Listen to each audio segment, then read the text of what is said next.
Qualifiers. I am 2TryHardRay, joined by the incredible Dexatron. And Dexatron, how you doing today?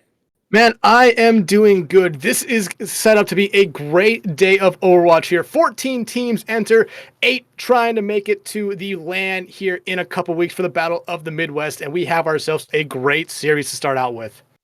Yeah, we are going to be starting you guys out with Oakland Esports versus Illinois Wesleyan Titans. So these two teams raring to go. Keep in mind for all these matches we'll be presenting to you guys today, they will be first to two. So that just puts the pressure on getting off to a fast start. Yeah, absolutely. Like I said, first to twos, meaning, if you lose a map here, you're already on. If you lose the first map, you already have your backs against the wall. You don't want to lose a series that fast. At least try to take one map because you don't know if one map taken will be the difference between you going to the LAN or you staying at home. I could not agree with you more, as we'll be getting to you guys into this shortly, but it does have to start somewhere, and our map pool for control was Ilios, Lijiang, and Busan.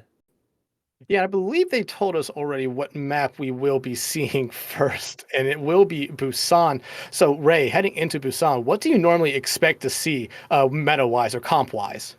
I mean, it's interesting. A new meta just dropped to us on Tuesday, so they're very tough. I'm curious to see what a lot of these teams have come up with in this short period of time. I was casting some collegiate Thursday, and I mean, it's no surprise, but May is just absolutely powerful right now. That buff she got to her primary fire is just insane, and it's making her an absolute menace right now. So I expect to see a lot of May today.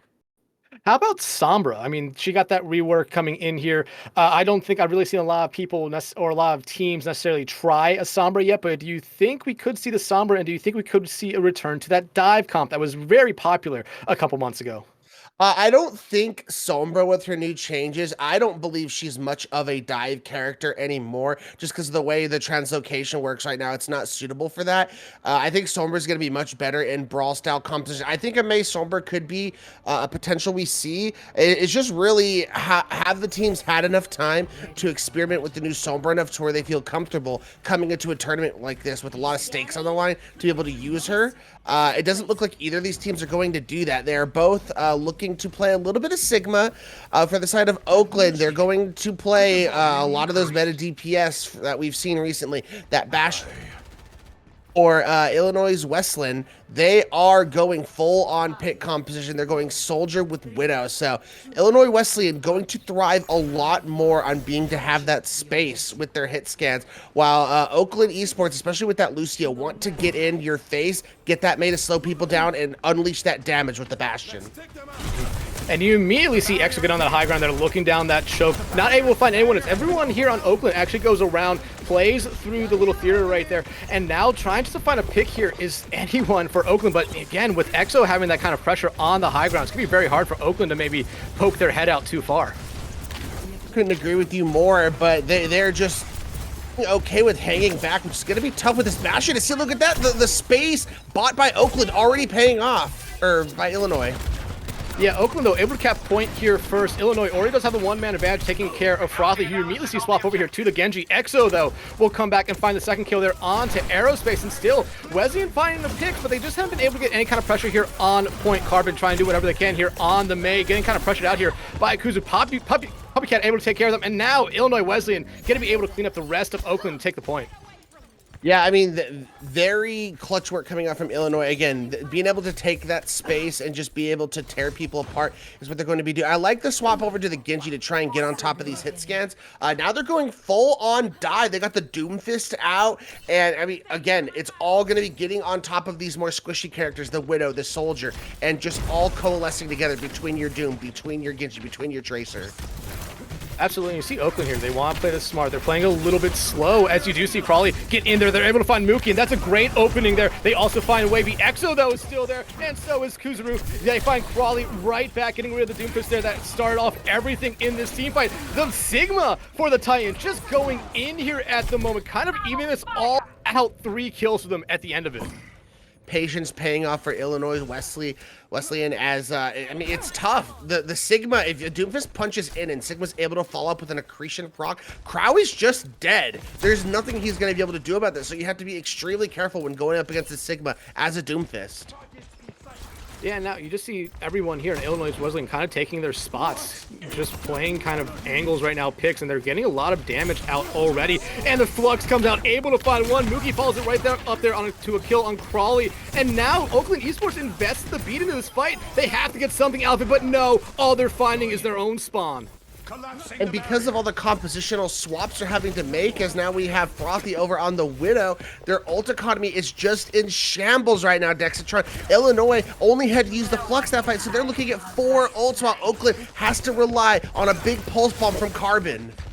And you immediately see Crawley go there, try to focus in a little bit on EXO, who did pop the Visor, so everyone on Oakland knows where they are. The Visor now popping out here from Wavy as they try to find anyone. The Pulse Bomb does come out, but misses their target. Wavy able to find Frothy there. This is looking bad already for Illinois, or for Oakland here at the moment, especially at the lose. Aerospace was so close there. Kasuga Rush Wavy picking up Carbon there as well. Now just picking up the rest of the stragglers, and Oakland Esports will be able to take this first point here on Busan.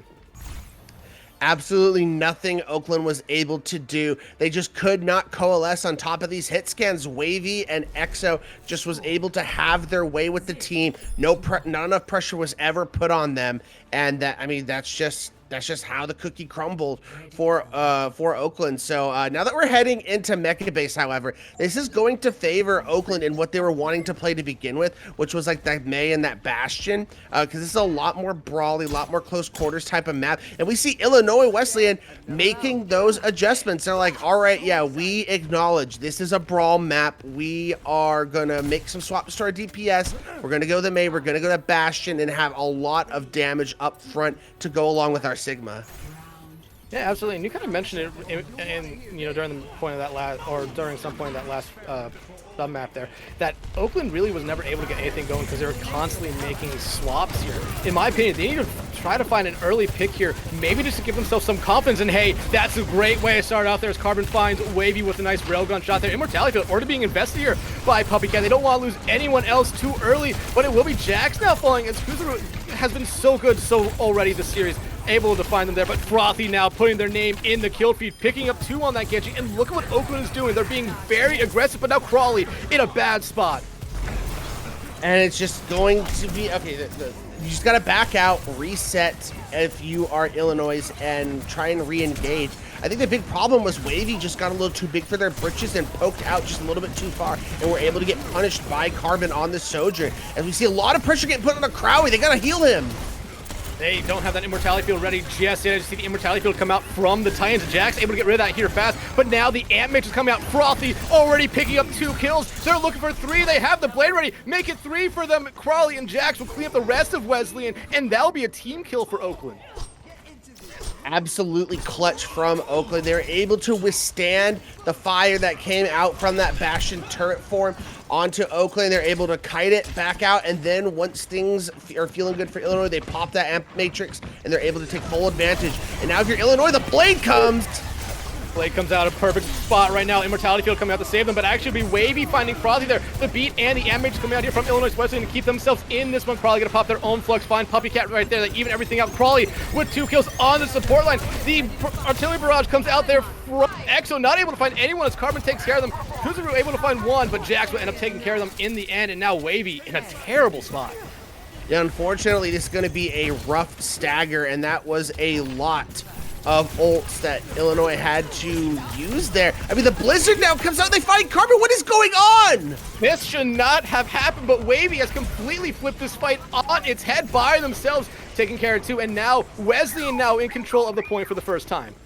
That is a case of you were trying to put on a really bad stagger, but you got a little too confident, didn't kill the May when you should have, and opened the door up for Illinois to come back with that Blizzard, for Oakland to come back with that Blizzard, or sorry, Illinois, and that was just devastating.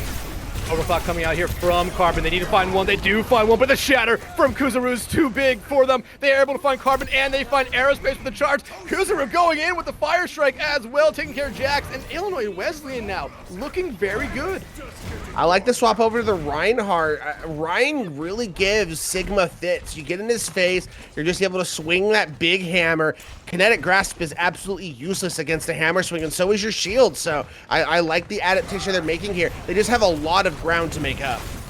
The ice ball coming out from Wavy has been good so far. Normally able to section off one member, but Crawley able to keep themselves behind that wall with their team.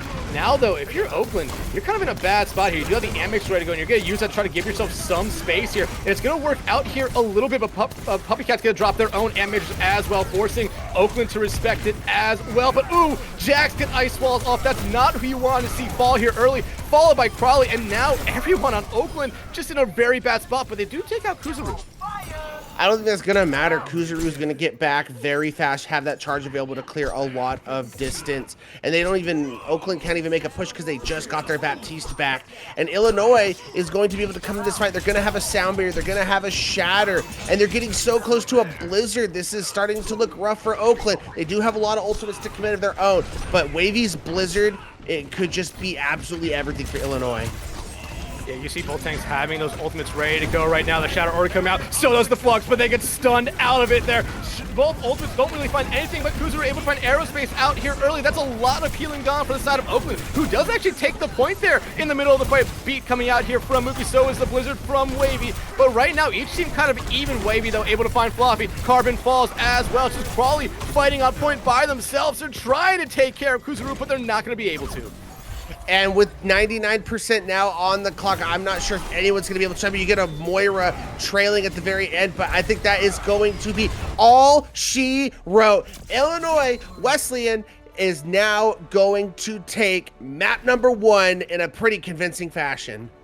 Yeah, and you really have to think the turning point there on that second point was Wavy being able to stay alive, pop the Blizzard, find 2 kills there. Because before that, Illinois Wesleyan kind of looked lost. It seemed like Oakland had finally figured something out, but maybe just a little bit of, like you said, toying with their food, not killing them early enough, trying to get a big stagger, ended up coming back to bite them in the end. I do think it's kind of like a philosophy. It's like, did Wavy learn how to play around with the Mei a little bit better and not get super aggressive? But they also swapped to Reinhardt, and Reinhardt's more likely to be up in the fight with your Mei. Sigma wants to keep their distance and, not get into a brawl. So going to the Reinhardt to really help out Wavy, I think was a very smart decision by Illinois. Absolutely. Our next map type will be hybrid. Ray, Oakland has the choice between Blizzworld, Midtown, and Kings Row. Based off kind of what we saw there in that first map, what do you necessarily think, or what map do you think they're going to kind of lean towards here? I mean, it seemed like they did a little bit better of a job when they were more in that Sigma Brawl style composition. So, I mean, I do feel like when it comes to Overwatch and you go to hybrid, the first thought is always Kings Row, that most teams tend to pick that. So I just go, if I was a betting man, I'd just play the safe bet there, go Kings Row. Yeah, absolutely. Especially when you look at the other 2 maps of Blizzworld and Midtown. Midtown would probably be my next map I would probably choose there. And Blizzworld, I feel like we just see a lot of teams kind of completely forget about Blizzworld, don't really scrim it a lot. But maybe we have a team here that has been scrimming it a little bit just for this tournament here to maybe catch the other team off guard. But yeah, I'm with you. I'm kind of going with Kings Row as well if I was a betting man myself. Would be nice if they went Midtown, would kind of match the vibe I'm going with my background, so that'd be pretty cool. But I don't know. I feel like Midtown as well. It's like, I don't know. I do think the Sigma compositions are going to be very good on those maps because it's a lot of, I mean, pardon the pun, but a lot of mid-high ground to work with. So it's very, very good for a Sigma-based composition. But that's the big question. I mean, if you're Oakland, you played against the Sigma to begin with, and then you realize, okay, you played it with the Lucio, and you couldn't get on top of those hit scans on downtown.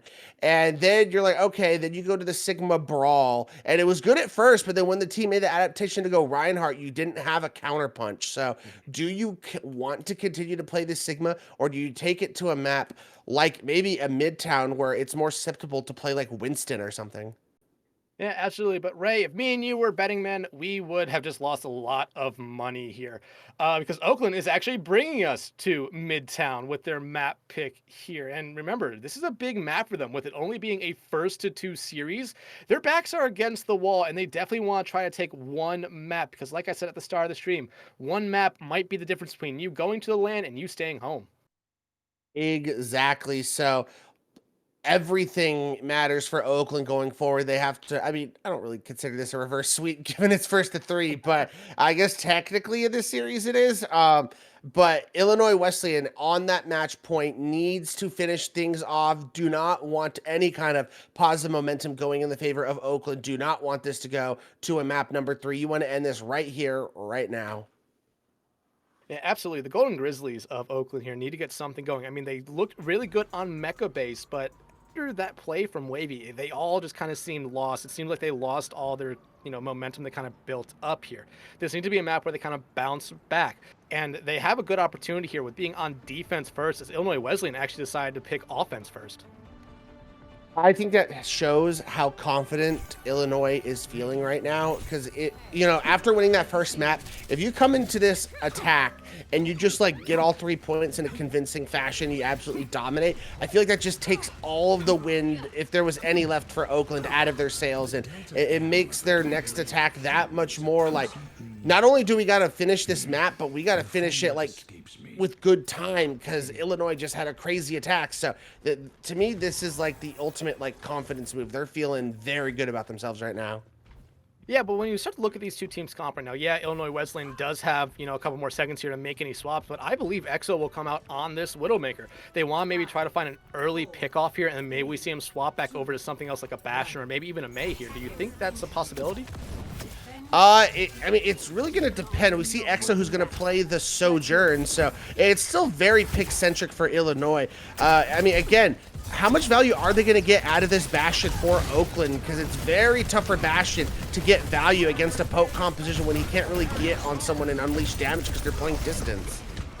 Yeah, but they're almost able to get rid of Kuzuru there, but hey, with some help from the accretion from Crawley, able to get rid of them there. Puppycat, though, able to find Jax right back to kind of even it all out. And look at everyone here on Wesleyan. They're kind of rotating around. Some of them are in the firehouse here at the moment. Yeah, and I think that's okay, because this is a full-on pick composition. You don't always all have to be playing together. It thrives on finding those picks, and there's one! There's two! Illinois Wesleyan coming out of the gate still on fire after their Busan. You see EXO get very aggressive here, and Kuzuru able to find Frothy. Crawley falling to the earth as well, and Illinois Wesleyan probably gonna be able to cap the first point off of this. Yeah, that's going to be all she wrote for point number 1. If you're Oakland, I think it's just going to be smart to try and set up defensively either on the corner or on the high ground and get ready to take the next set of defenses, because you don't want to put yourself trying to go take this point and try and stop them from getting it, lose a quick fight, and then they get so much distance on this card. Carbon, though, able to find EXO early with some help there from Jax, who swapped over to the Mercy to get that damage boost. And now you see both Sigma's kind of fighting here in the corner. Puppycat, though, able to find Frothy again. Frothy being very aggressive on that Genji has not been working out for them so far. The res, though, coming out to get them back into this fight here. But, Wesleyan does have the spawn advantage at the moment. So you see a member fall, you're not necessarily going to be afraid. They're going to be back in it pretty quick. Yeah, Jax, as you talked about, swapping over to this Widow, has that res available to him and is able to pocket boost Carbon, who finds the advantage and takes out Mookie. Aerospace able to find Kuzuru there, but Wavy can be able to find Crawley. I don't know if Jax has a res ready to go, but this is actually in a very dangerous spot. But looks like Carbon will be able to kind of pressure back EXO here a little bit, but I don't think Jax has the res ready. Actually, they do, and they're able to get their tank back in this one. Which is huge, because if you couldn't get Crowley back, you were going to be forced to give up a lot of space. And Oakland continuing to defend here, and they have 3 ultimate. EXO finds the pick onto Carbon. And here comes the flux out from Kuzuru to capture anyone in it. Actually, it's Frothy finding EXO right back out here. Wavy very close there, and not gonna be able to find any flux coming out here now from Crawley. Has to find something here, but not really gonna do anything other than find a lot of damage. Crawley, though, in a bad spot. You see the Valkyrie come out. Frothy, though, pops the blade. Able to find Puppycat. Immortality Field gonna come out, and they find Mookie right after a huge blade there, but Kuzuru's still alive, still dealing death to the side of Oakland right now, and Illinois Wesleyan just starting to get this card push going. Yeah, they finally found Jax. Jax was that little just annoying mosquito keeping their team alive and keeping them in this fight, but they all come crumbling down. And now if you're Illinois, you're going to be able to get this point around the next corner, which is going to be a great situation to be in. Because all you have to deal with now is a carbon overclock. When you get to come in, you have a captive sun and an overclock of your own, so slight advantage to Illinois in this next fight. I've been able to get rid of the healing pylon pretty early there, but I don't think that's the biggest of Wesleyan's concerns at the moment. Cat the Sun coming out from Puppy Cat does hit a couple people on that high ground, but really nothing following up now. Here comes the overclock from Carbon. They find one. Frothy going to be able to find Puppy Cat right there, and now Kuzuru in a really bad spot, and this is the kind of fight that Oakland Esports needed after the first couple fights there. Couldn't agree with you more. I think the only thing you're a little bit worried about for Oakland is you're coming up on just an Ant Matrix. So you have to take full advantage of that. And the problem with Ant Matrix is, I mean, you put it in a good spot, but good teams will just kite out of the way, and really it'll only net you some time on the clock. Illinois, they get to come back. They're going to have both their DPS ultimates, and they should also get an Ant Matrix of their own. So you place the Ant Matrix visor to go with it. Sometimes you just obliterate the team before they can even kite away because of all that damage. Yeah, but here comes the Ant Matrix out from Oakland, but instead it's Oakland losing 2 members fast. Crawley going to be able to find one right back there onto Exo, trying to get rid of Kuzuru as well, but they lose their Mercy. A lot of their healing already out, and Crawley has to do so much, but I don't think they notice the cart is being pushed. Yeah, can they touch it in time? I do see a couple of those spotters coming in, and they do get the touch just in time. Visor coming out here from Wavy as they desperately try to focus on an aerospace, but Puppy Cat sends them to their own spawn here. The Visor not going to be able to find a lot there from Wavy, but does do a lot of damage. Still 2 minutes left for Illinois Wesleyan here to push this card to the second point here, but Mookie finding Frothy is a huge pick because now there's no blade, and look at Wesleyan. They're going to start everything with this flux here. Here comes the overclock. Kuzma going to find Jax, but they get kind of increasing their out of their overclock. Still, though, finding Jax is a huge pick. Crawley, though, going to be able to find Exo right back, and each team using their ultimates right now just to try to find anything to help them out. Puppy Cat going to be able to find aerospace. Frothy comes right back and find Puppy Cat. Crawley out, though. Wavy going to take care of Frothy there. And now, with that kill right there on the Jags, Illinois Wesleyan able to get a team kill in point B.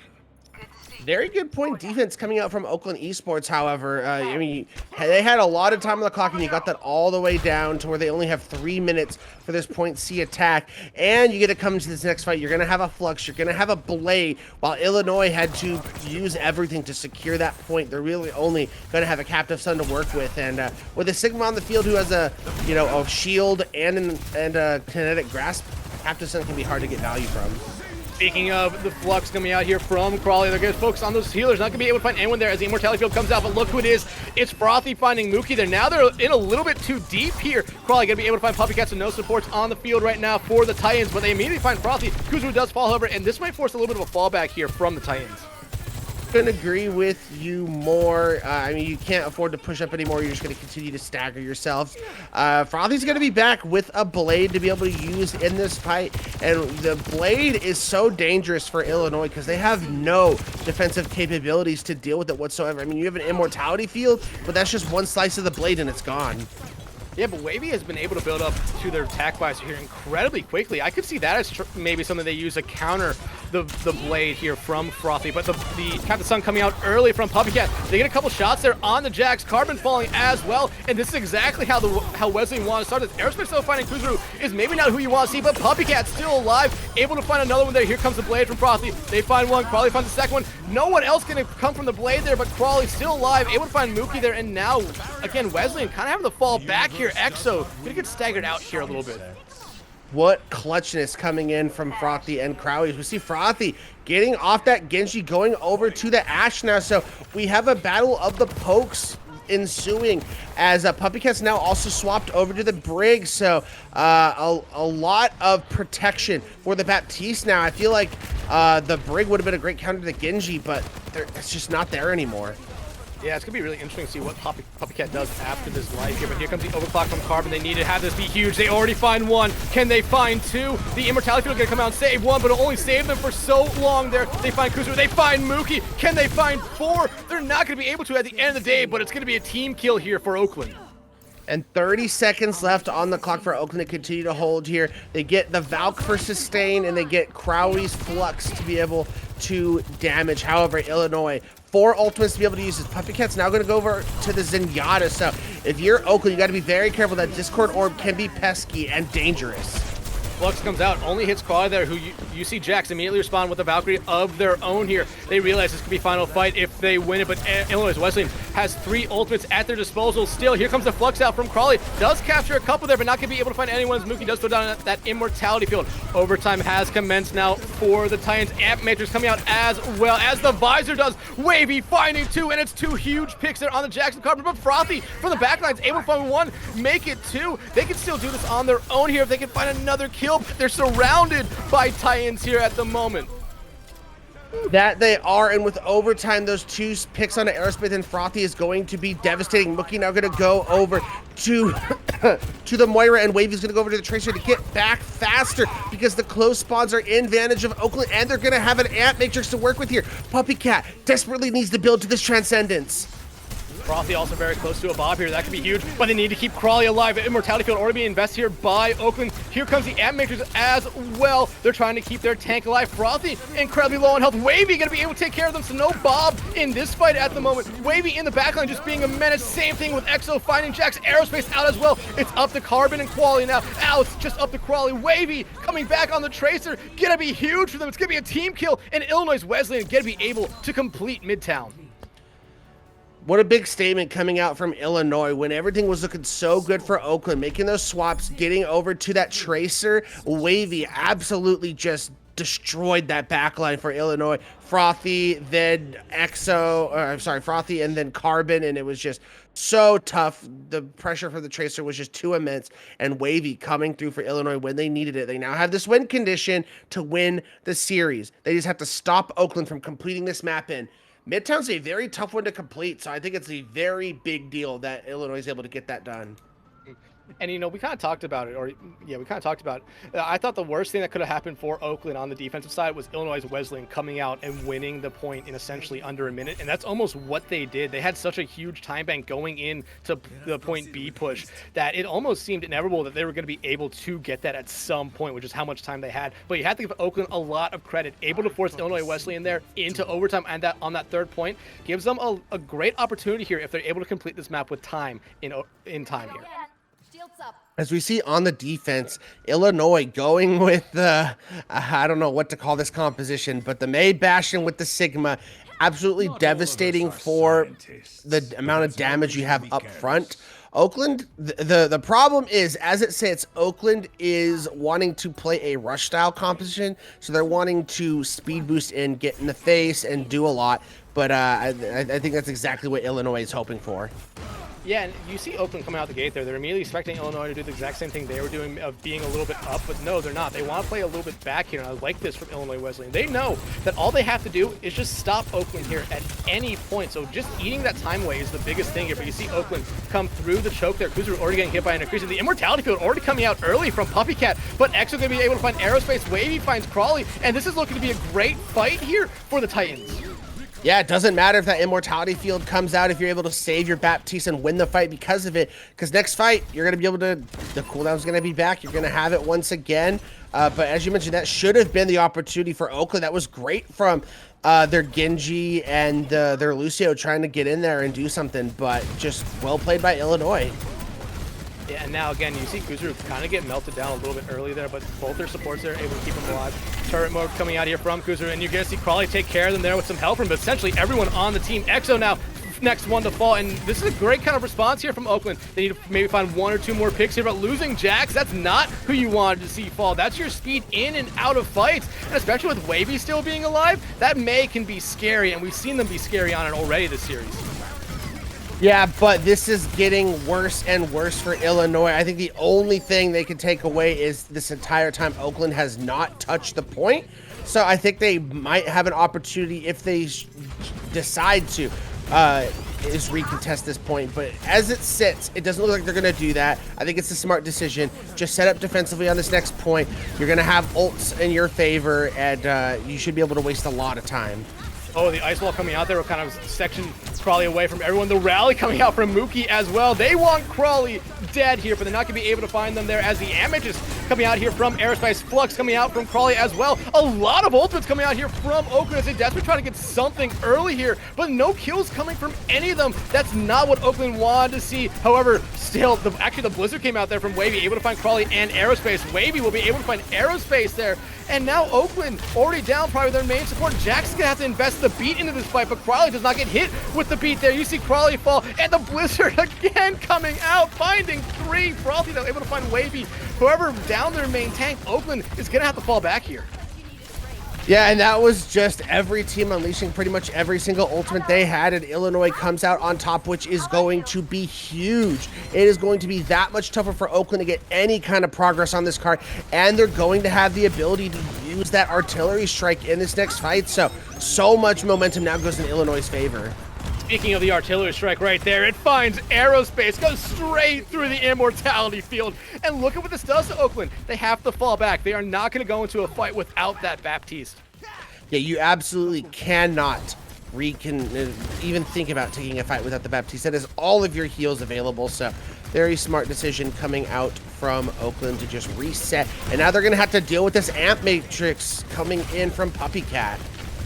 Yeah, and these amp matrices have been, in my opinion, kind of hit or miss, but each team kind of respects them. And you see him, Puppycat immediately gonna set this up here for EXO. Aerospace, though, able to find Mookie is a huge pick, but you're seeing what this amp matrix is doing to Oakland. They're having to play behind these pillars. You do see Crawley find Wavy, but you see Wavy and Kuzuru come right back with 2 kills of their own. If they're able to get rid of the Sigma here, Oakland they opened themselves up a lot, but Jack's falling there is not what you wanted to see. Yeah, because that goes all of your just momentum, being able to speed boost in and out and do something about it. As EXO tried so hard to go after Crowley up there, but unfortunately missed the tech there. As we're going to get a battle of the dueling fluxes here, but it doesn't matter when Kuzuru's down. Oh, and the ice wall coming out there from Wavy kind of denies EXO a lot of damage there. The Blizzard coming out, though, from Wavy. It finds Crawley, and there's no supports around to keep them alive. Wavy will be able to find Crawley there. How aggressive does Oakland Esports get without their Sigma here? Well, they're going to get very aggressive because now the artillery strike finds Mookie, and all the momentum reshifts in the favor of Oakland. Frothy does not want this series to end here and now. Finding 2 kills there kind of allows them to get back on this card, start pushing it a little bit. Mookie dying there with the rally. Probably not the biggest deal for this coming fight, but you still see Crowley on their way back, finally getting back with their team. This is going to be a tough fight for Illinois. I mean, we're going to get the Flux coming up, but they have a Blizzard they're going to have to be dealing with. Beat coming out from Jax again, misses Frothy. However, you see the Flux now coming out here from Crawley. Carbon falling right before that, the rally coming out, trying to keep them alive in Mortality Field as well. EXO already doing a good job here, make it 2 kills for the Bastion. Mookie putting their name in the kill feed as well, and Kuzuru gonna end it all there with a nice team kill there for the Titans. Just under a minute and a half left on the clock for Oakland Esports as again, this is match point for Illinois, so this next fight is going to be crucial for Oakland. They have to find maximum value out of this Blizzard from Carbon, or it might just be all over. Yeah, and honestly, with Crowley using the Flux in that last fight, I kind of thought those would be 2 ultimates you want to kind of pair up there. Here comes the Amp Matrix from Puppycat. You immediately see Frothy and Aerospace, so the Blizzard actually finding a lot of value. Wavy gonna be able to find 1. Jax, though, finds Wavy right back with the artillery strike. Gonna be able to find Crawley here. I think even if you're Oakland, you just need to start pushing this card, even down a couple members here. I agree, but you got to know exactly when to back up here, because this could be very, very difficult and precarious, because you got Wavy who can come back at any time and use a Blizzard and completely disrupt everything. Once they see Kuzuru come right back on the card, they fall back smartly there. Crawley coming back into this fight as well, but yeah, like you said, this Blizzard from Wavy could essentially end a team fight here, and with how much time there is left, it could end this round, end this map. The Blizzard comes out, immediately finds Frothy there. The ice block from Carbon trying to keep themselves alive here. They're going to fall off that high ground, doing a good job of keeping themselves alive, but now Oakland kind of has to play very defensive here, and they lose Jax. That was going to be your speed to get back to the card. That might just be the nail in the coffin for Oakland. Their saving grace is that Frothy has an artillery strike. If you could find a pick, it might be your saving grace. Someone is on cart right now for Oakland, keeping this round alive. The artillery barrage does not find anything there, and now if you're Oakland, you are rushing back to the card. The Flux does come out from Kuzu. Ray able to find Carbon. Frothy, though, able to find Puppycat. Aerospace taken out. The rally coming out here from Mookie. They want to end this round here and now. EXO picking up 2 kills there. This is looking like the beginning of the end for this in this game for Oakland. Oh, and EXO getting accretioned out of the sky there. Illinois Wesleyan Titans winning this first series.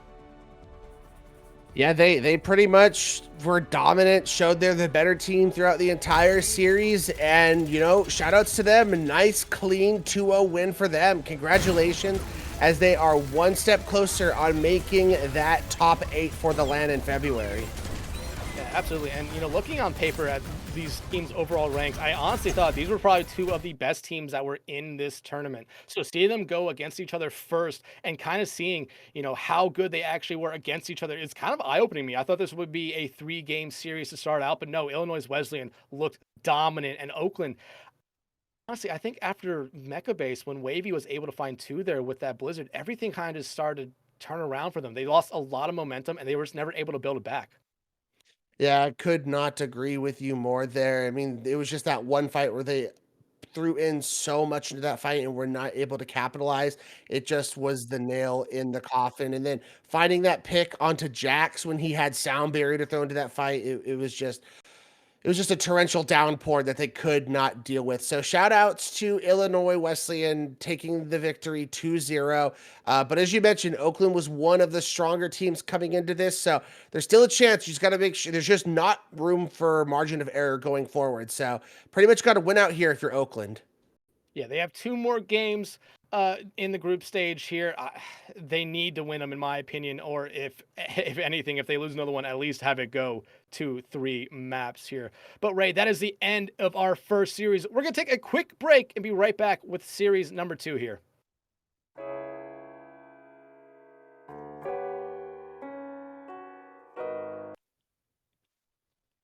All right, welcome back. Let's go ahead.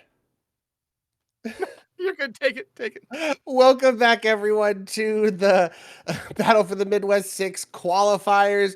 We got another matchup for you guys. We got Naperville North High School versus DPU Overwatch Varsity. Naperville coming off a victory in their, they're coming off a victory. DPU came off a loss against Redbirds. Yeah, Naperville North High School here. You might notice that high school, they're only high school team in this tournament here. And Ray, looking at their ranks just on paper compared to every other team here, in my opinion, they're actually one of the better teams here. So them getting that victory in that first game against Indiana Tech Orange is huge for them. DePaul University Overwatch, like you said, lost to Redbirds Academy in a 2-0 sweep there. So they're looking to bounce back here. But we do know what our first map for this series will be, Ray. We're going to be heading to Lijiang Tower. Love me some Lijiang Tower. I always think of a lot of Brawl style compositions. We've seen this little adaptation of playing like a Lucio with a Sigma. Wouldn't be surprised if we continue to see that, especially with the Mei Bastion. That Mei Bastion combination has just been proven so powerful. We've seen adaptations where you go like Mei Sojourn or Mei Soldier, but it seems like Mei has been the underlying thread that has united all these compositions today. Yeah, and you have to go back and look at the first series here. In my opinion, Wavy, we saw that Mei there was incredible for their team. Really turned around a lot of fights and just sectioned off a lot of members away from the other team, really helping their team get a huge boost to start off a fight. But heading into this one here, Lijiang Tower, I feel like lends itself to a lot of different kind of play styles. You can see the dive, you can see the rush, you can see the brawl. You can see just mixtures of kind of everything here. And that's why I kind of really like Lijiang Tower.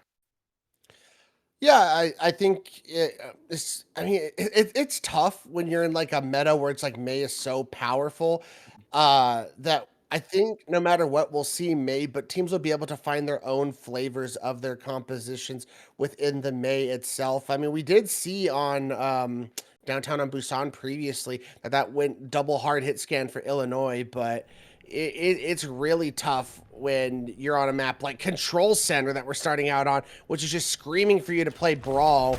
And it looks like both teams are going into that version, dipping into that bucket. We got a Junkrat coming out for DPU with the Reinhardt, while Naperville's like, we're going to go Junker Queen. So, this is going to be a lot. I mean, the Junker Queen, you got the speed on your side with that commanding shout, and they're going to have a little bit more of isolation with these Mei walls. Yeah, but Sneeze already able to find Carmlab out early is huge for DePaul here as they want to get something going fast. They also find Not Vapor out. So already 2 members down for Naperville, but you see USS Robot come right back, find Classy. Hampton, though, gonna find Clank. And now if you're Naperville, you're already down 3 members. Maybe you back out of this one, but Robot not fast enough to, as Parrot gonna be able to find them there. And ooh, can Buzz Lightyear get out? Yeah, losing your Baptiste out the gun was probably the worst thing you could have lost if you were Naperville. There goes all of your healing. There's not going to be much you can do after that, especially with a Junkrat on the field who can wipe you out so quickly. So very great opening for Sneeze. Can they continue to unleash all this damage and find these picks? Because now Naperville's got themselves a better angle to push from here. Yeah, and if you look at what DePaul came out with here, this is what I would basically call the classic kind of comp here for a control center.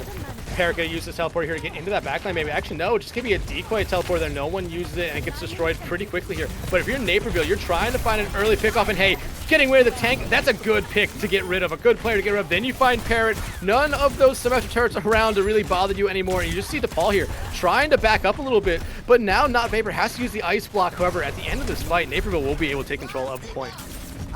Getting that flip is going to be a big deal, and that Maywall almost found another really bad stagger for Naperville. But again, you're going to come in, you're going to have an amp matrix because of the advantage you got in that first fight of getting Carmlab out of that fight so early. So this is a chance for DPU to be able to push in and make something happen, as we see Not Vapor trying to find a good Maywall.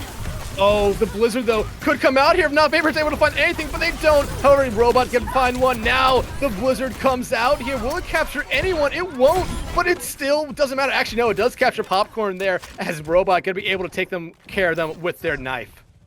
As now they're able to match the percentage that DePaul was able to build up to in this fight, and it only cost them their Blizzard. However, DePaul has yet to throw any ultimates in this fight, so they're going to have that one ult advantage coming in this next fight, and Steve's already found Not Vapor. Yeah, Sneeze so close to this tire. The Shatter comes out, does hit 2 there, but they do find Sneeze right before it. Beat gonna come out here from Clank Pog, keep everyone's support through this one here. Here comes the Rampage, it hits Hampton and Parrot right there. The Photon Barrier coming out there from Parrot, but Parrot will be the next one to fall as Buzz Lightyear with a nice railgun shot there. And Midget's coming out as well from the Blue Demons, but Robot gonna shut down Popcorn. And now if you're DePaul, you're trying to back out of this one here. You don't want to lose anyone else. Oh! And because of that Maywall, you are going to lose Hampton on the Rhine, and it's going to be absolutely devastating as cleanup comes in for Naperville. Now you are in a really dangerous position if you are DePaul. You have to hope that Sneeze, who was the savior in that first fight, can come through again, has a tire, as we now see Glassy Peep going over to the Moira now. Yeah, Parrot also swapping over to a May there.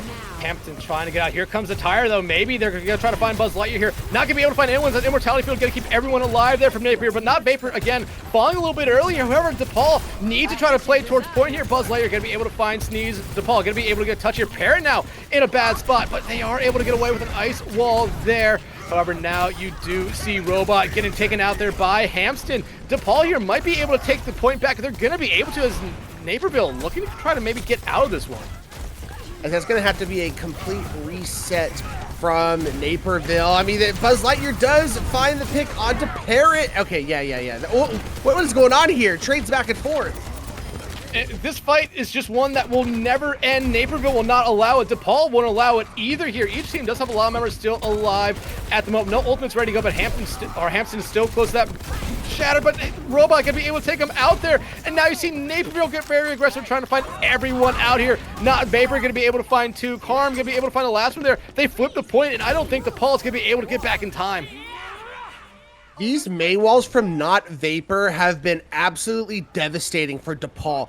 Every single time they're trying to back out or put themselves in a better position, out comes the wall-to-wall off their Reinhardt, and down goes Hampton. So Not Vapor has been shifting the momentum in these fights for Naperville time and time again.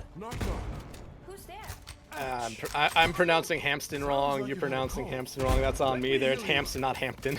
But I mean, yeah, but Naperville, I mean, they did really good there, in my opinion. They played it kind of smart there, and almost every fight, besides that first one where I think DePaul kind of came out, hit them in the face there, and Naperville kind of needed a minute there to kind of recollect everything and just kind of come back in and play smartly there. But now you see Hampton coming out on the ball, and look, we're seeing Sombra for the first time here. I'm very excited to see the new Sombra, as we talked about. Got a lot of changes coming this one. A lot of damage Sombra can now bring to the table with that virus, plus a hack. 100 damage over 2 seconds is ridiculous. But it doesn't matter. Naperville's aggression is just paying off. That's the issue with what DePaul is running. You have a Brig Zen, and you're going to have a Reaper to help protect too, but the Ball and the Sombra are kind of just off doing their own thing, so they're able to just speed onto this back line. Yeah, and honestly, if you're DePaul here, you're really hoping that Parrot is able to find out maybe Clankpog or Karmlav there, make them use some abilities, make them use some utilities, get them out of the way early, or hey, you're able to find them off. That gives your team such a huge advantage. Again, Parrot needs to get something going here. They get the hack here onto Clankpog. They're maybe looking to hit that virus, but they're playing it very safe. They do hit the virus there, but the Immortality Field, they're going to be able to keep him alive as Not Vapor takes care of Parrot. And honestly, maybe if you're DePaul here, you're thinking about maybe swapping some stuff up. Yeah, I think you have to swap something around. It is imperative. They're not finding the picks and more of a pick style composition. The Zen continuing, Classy Peep is just continuing to find themselves isolated. Sneeze is going to go over to the Cassidy, but how much help is that really going to be against the just sheer speed that this Junker Queen composition has? You see the knife there onto Hampton there. Not going to be able to really do anything. Parrot, though, going to be able to get out. Eventually, Hampton will fall there. Same thing with Parrot, as Robot now just wreaking havoc onto the demons right now. Absolutely ridiculous coming out from Naperville. The aggression that they're playing with is just unseen from DPU, and now they're going to have the ability to use so many ultimates this next fight, and the longer these fights take, the more closer we get to final fight territory, as we see Sneeze going over to the Soldier. Parrot's now on the May, but again, a lot of these picks don't work well with the Wrecking Ball. Yeah, and right now, oh no, Hampton able to keep themselves alive there somehow. Karmlav gonna be able to use that. And Matrix, the Ice Ball comes up, stops the rampage only for a moment though. And you just see Robot get so much value out of it. Classy Peep, the only one still alive, but he'll just jump off the map. And at this point, does DePaul have enough time to come back and touch? I don't know if they do, and legitimately, I think they thought the rampage was over, so they're like, okay, we've already blocked it, but it wasn't. They were able to find it. Absolutely ridiculous. And the ball goes down. It's just going to be a battle of touching, but it's just too little, too late with the overclock coming in and the blizzard. That is all she wrote. Naperville North High School takes map number 1 over DePaul University Varsity, just absolutely dominating. Yeah, the Huskies came out here, and like I kind of said, that is a slow start on Control Center, but after that, it seemed like they figured out everything they were doing wrong, quickly changed it, and then just dominated. Like you said, DePaul University Overwatch here, or Varsity, was not necessarily able to do anything to really kind of slow them down. And that's just how the cookie crumbles. The aggression from this Junker Queen was just working so well. And then Not Vapor with the May walls against the Reinhardt. That's the thing with Reinhardt, is if you get isolated from your team, you just get focused down so quickly, and Not Vapor was just so good at that. So Naperville coming out, as you mentioned, the only high school team in a group full of colleges, really showing out strong. Yeah, I mean, they got that close win in their first series against Indiana Tech Orange, and now they're looking very good here against DePaul University Overwatch Varsity. And I have to have the feeling that gives them a lot of confidence here, especially going into map 2 of this series. I could not agree more. We do know that it will be a pick between Kings Row, Blizzard World, and what was the other Midtown. one? Midtown, yeah. It's the I one we kind of saw. forget we were in Midtown last series. But my question is, I don't think we have an idea of what DePaul is really good at. We saw the Rhine get completely countered by the May, and then they went this weird wrecking ball composition that really didn't work. I don't know if we know where DePaul might take us here.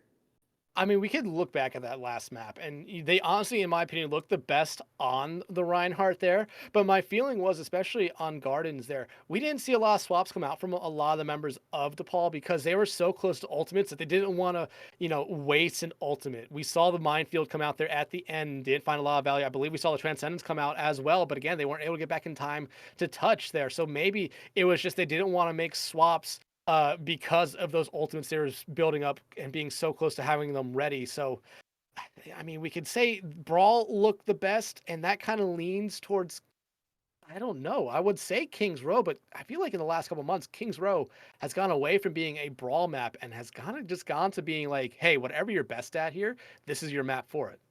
Yeah, I agree. I felt like Kings Row in general has always felt like that to me. I feel like there's a possibility to run whatever you're good at always on Kings Row. But we're gonna have to see as we're yeah, all right. So we are going to Midtown once again. So no surprise here. I guess I'm just feeling the vibes in my background.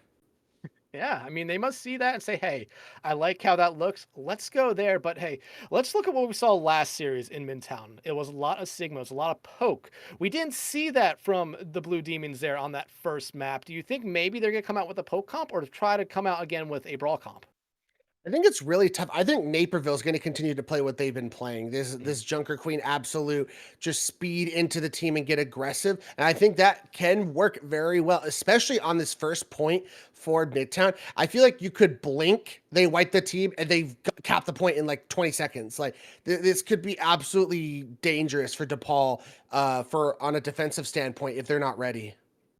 Yeah, absolutely. This is again another map where DePaul kind of has to show us something here because we saw what Naperville was able to do to them last map, and it kind of is like the first series again, where we needed to see a response from the team that lost that first map, and they didn't necessarily show it to us originally, but we kind of thought like, hey, maybe there's still a chance. We just didn't see it here. But DePaul picking this map for a reason. Naperville, like you said, maybe coming out on that Junker Queen again. I wouldn't be surprised if we see the poke here. We saw it last series. I believe Midtown is kind of becoming a little bit of a poke map unless you want to play really fast and then maybe you're doing something like a dive. Yeah, only time will tell for these two teams, but just like last series, Naperville is now on match point, and Mhm. I'm thinking, if they get this victory here, they already got one victory under their belt. They're going to be looking very good at 2-0 to make that land in February. Yeah, absolutely. They still do have to play Redbirds Academy. That will be their final game after this one here. And I feel like that will probably be their best test here, in my opinion.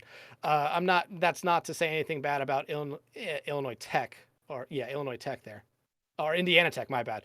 They brought them to three maps as well. It's going to be really interesting to see how that Redbirds Academy and Indiana Tech Orange matchup goes there. But right now, Naperville looking like a team that is going to be very scary. And like I said, going into this series here, Naperville North High School, the only high school team here, they looked a lot better on paper than a lot of the collegiate teams that were brought here. And I feel like they can make a lot of noise. Only time will tell. we do have a sub coming in, sorry, for DePaul. Wasabi chips coming in on that DPS line.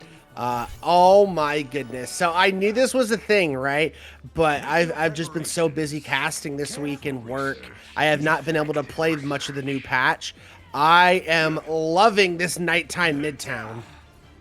It absolutely is a very nice map here at night, but you also did miss something else. DePaul swapping up some, also making some subs here on the support line. Elizabeth and Catless are coming in as well here. So they want to play a certain way, in my opinion. You see them coming out with the poke comp, but Wasabi Chips coming out on the Hanzo. We haven't seen Hanzo yet today. I really like this pick because if they're able to find a lucky headshot or two, that kind of, will slow down Naperville a little bit.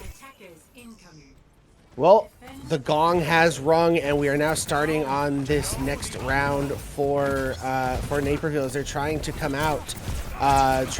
Again, they have a Sojourn and a May this time around, so Buzz Lightyear, again, was able to find a lot of picks in the previous map. Can they continue to do that? But they're the one who gets picked by Parrot.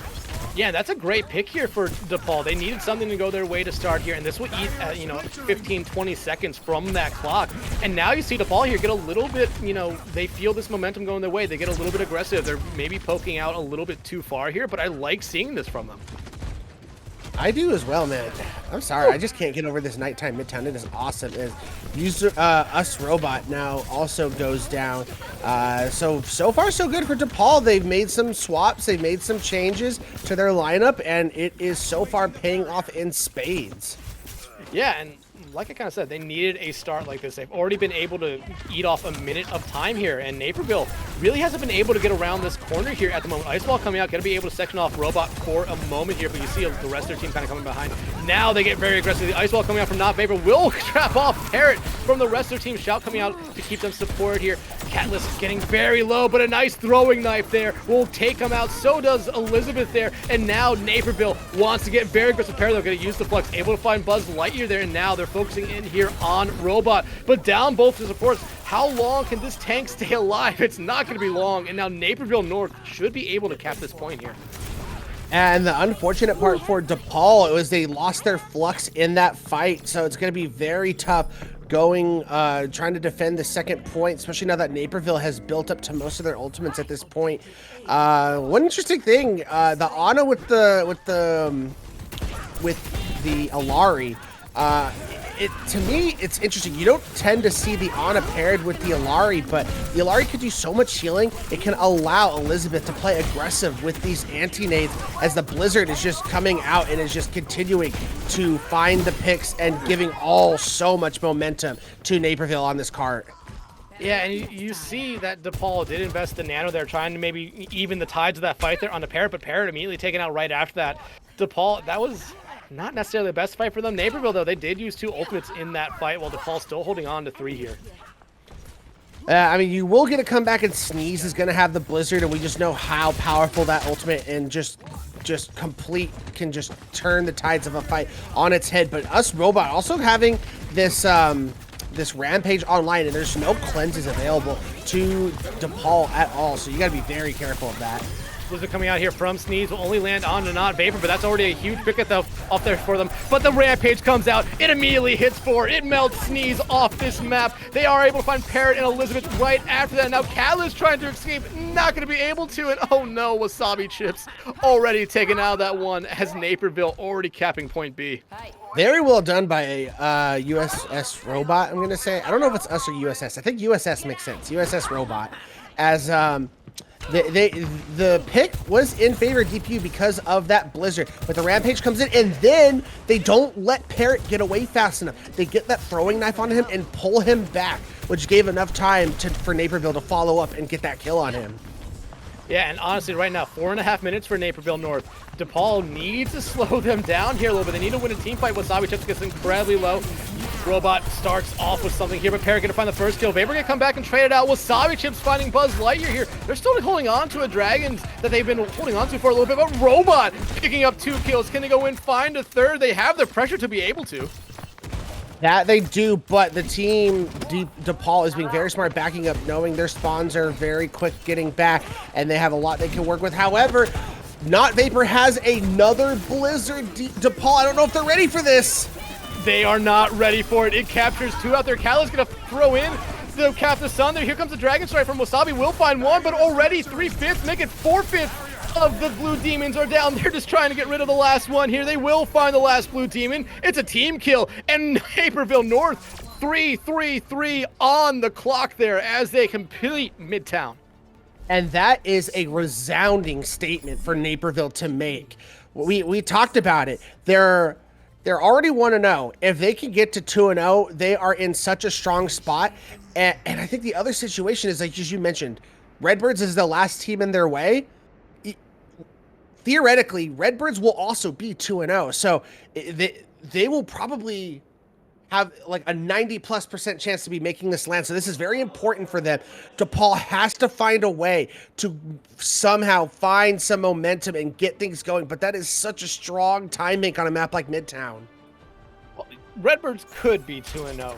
They are playing Indiana Tech Orange, who did take Naperville North to 3 maps, so you never know what might happen in that series here. If Naperville wins this one here, and we see Redbirds lose, maybe Naperville already punches their ticket to that land, but there is a lot that can happen. But right now, if you're DePaul, if you're the Blue Demons, you need to figure something out here. This could be, your last gasp here. You still have 1 more game after this, but you need to kind of keep this series alive.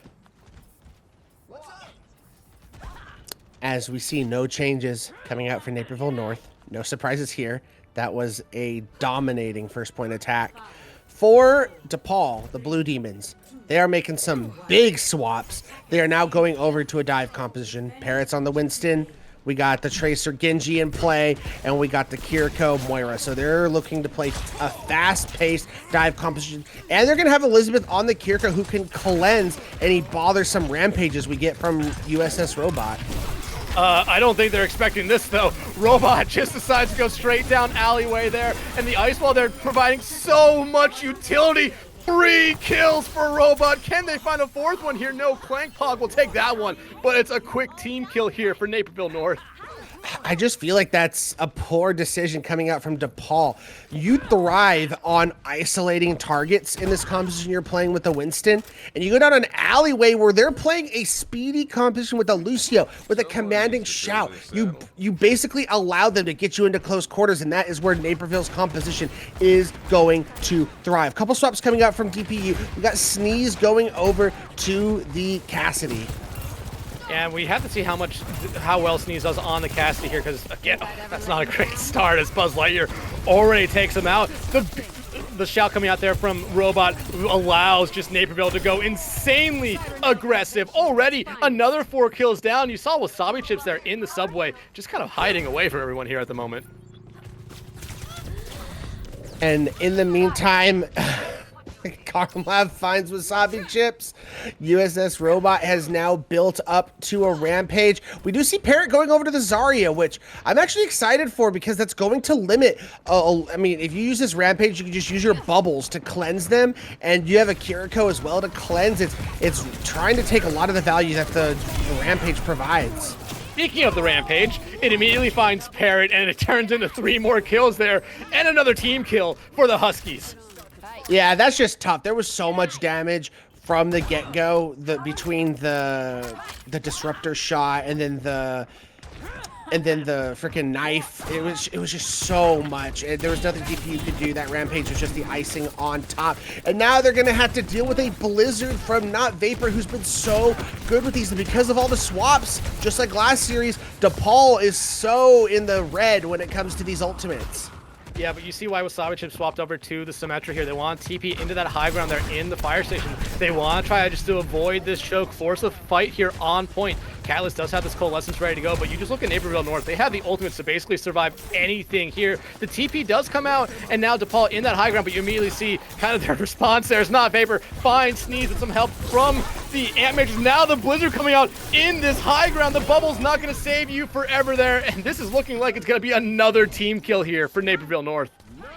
1 minute left on the clock. DePaul, the Blue Demons, they have to find an answer. They're going to have a Coalescence to push into this fight, but that is it. Naperville has the sound barrier to sustain through this, and they have the ability with Buzz Lightyear with this overclock to slam the door in the face of the Blue Demons and send them packing and put themselves at 2-0. And Carm already able to find Sneeze out early. Parrot, no bubbles to save them there. Now they're focusing on Elizabeth. They're going to be able to find them there. And now, if you're at DePaul, you're kind of in between a rock and a hard place here, especially with Catalyst falling. Wasabi Chips desperately just trying to keep themselves alive here. They throw down their turrets, and now trying to get out. They have to find a way out. They cannot allow themselves to die here. It's going to be absolutely devastating. The trick TP, but doesn't matter. Clonkpog has found the pit, and that is disastrous for DePaul. The shout coming out there. Here comes another rampage. Hits on the 2 there. Catalyst pops their Coalescence, but they're not going to be able to heal a lot as no one else can be healed there. Parrot first will fall, followed by Sneeze. Catalyst, Elizabeth still alive, but here comes the overclock. But DePaul, they don't get a touch there. Naperville North High School gonna take this series in a sweeping fashion.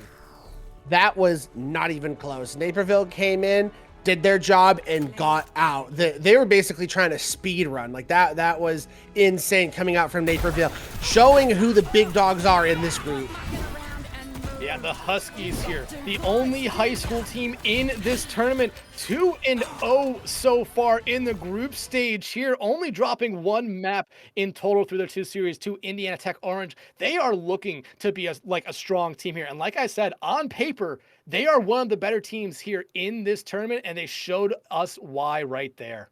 And they got one more test against Redbird's Academy. We know it's not the caliber of some of the previous Redbird teams we've seen, but I never doubt Mhm. Redbirds, that org, that team, that school. They put so much behind their esports program, so Naperville's got to be prepared and ready to take them on. But once again, Naperville dominates DePaul, beats the Blue Devils 2-0, puts themselves at 2-0 with a great chance of making that land.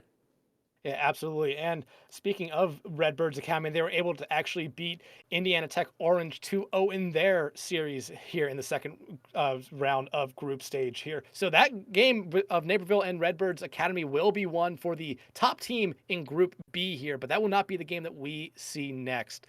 I forget which game is next, but that is the end of our second game here right now. We have one more tonight, but before that one is able to get underway, we're going to take another quick break.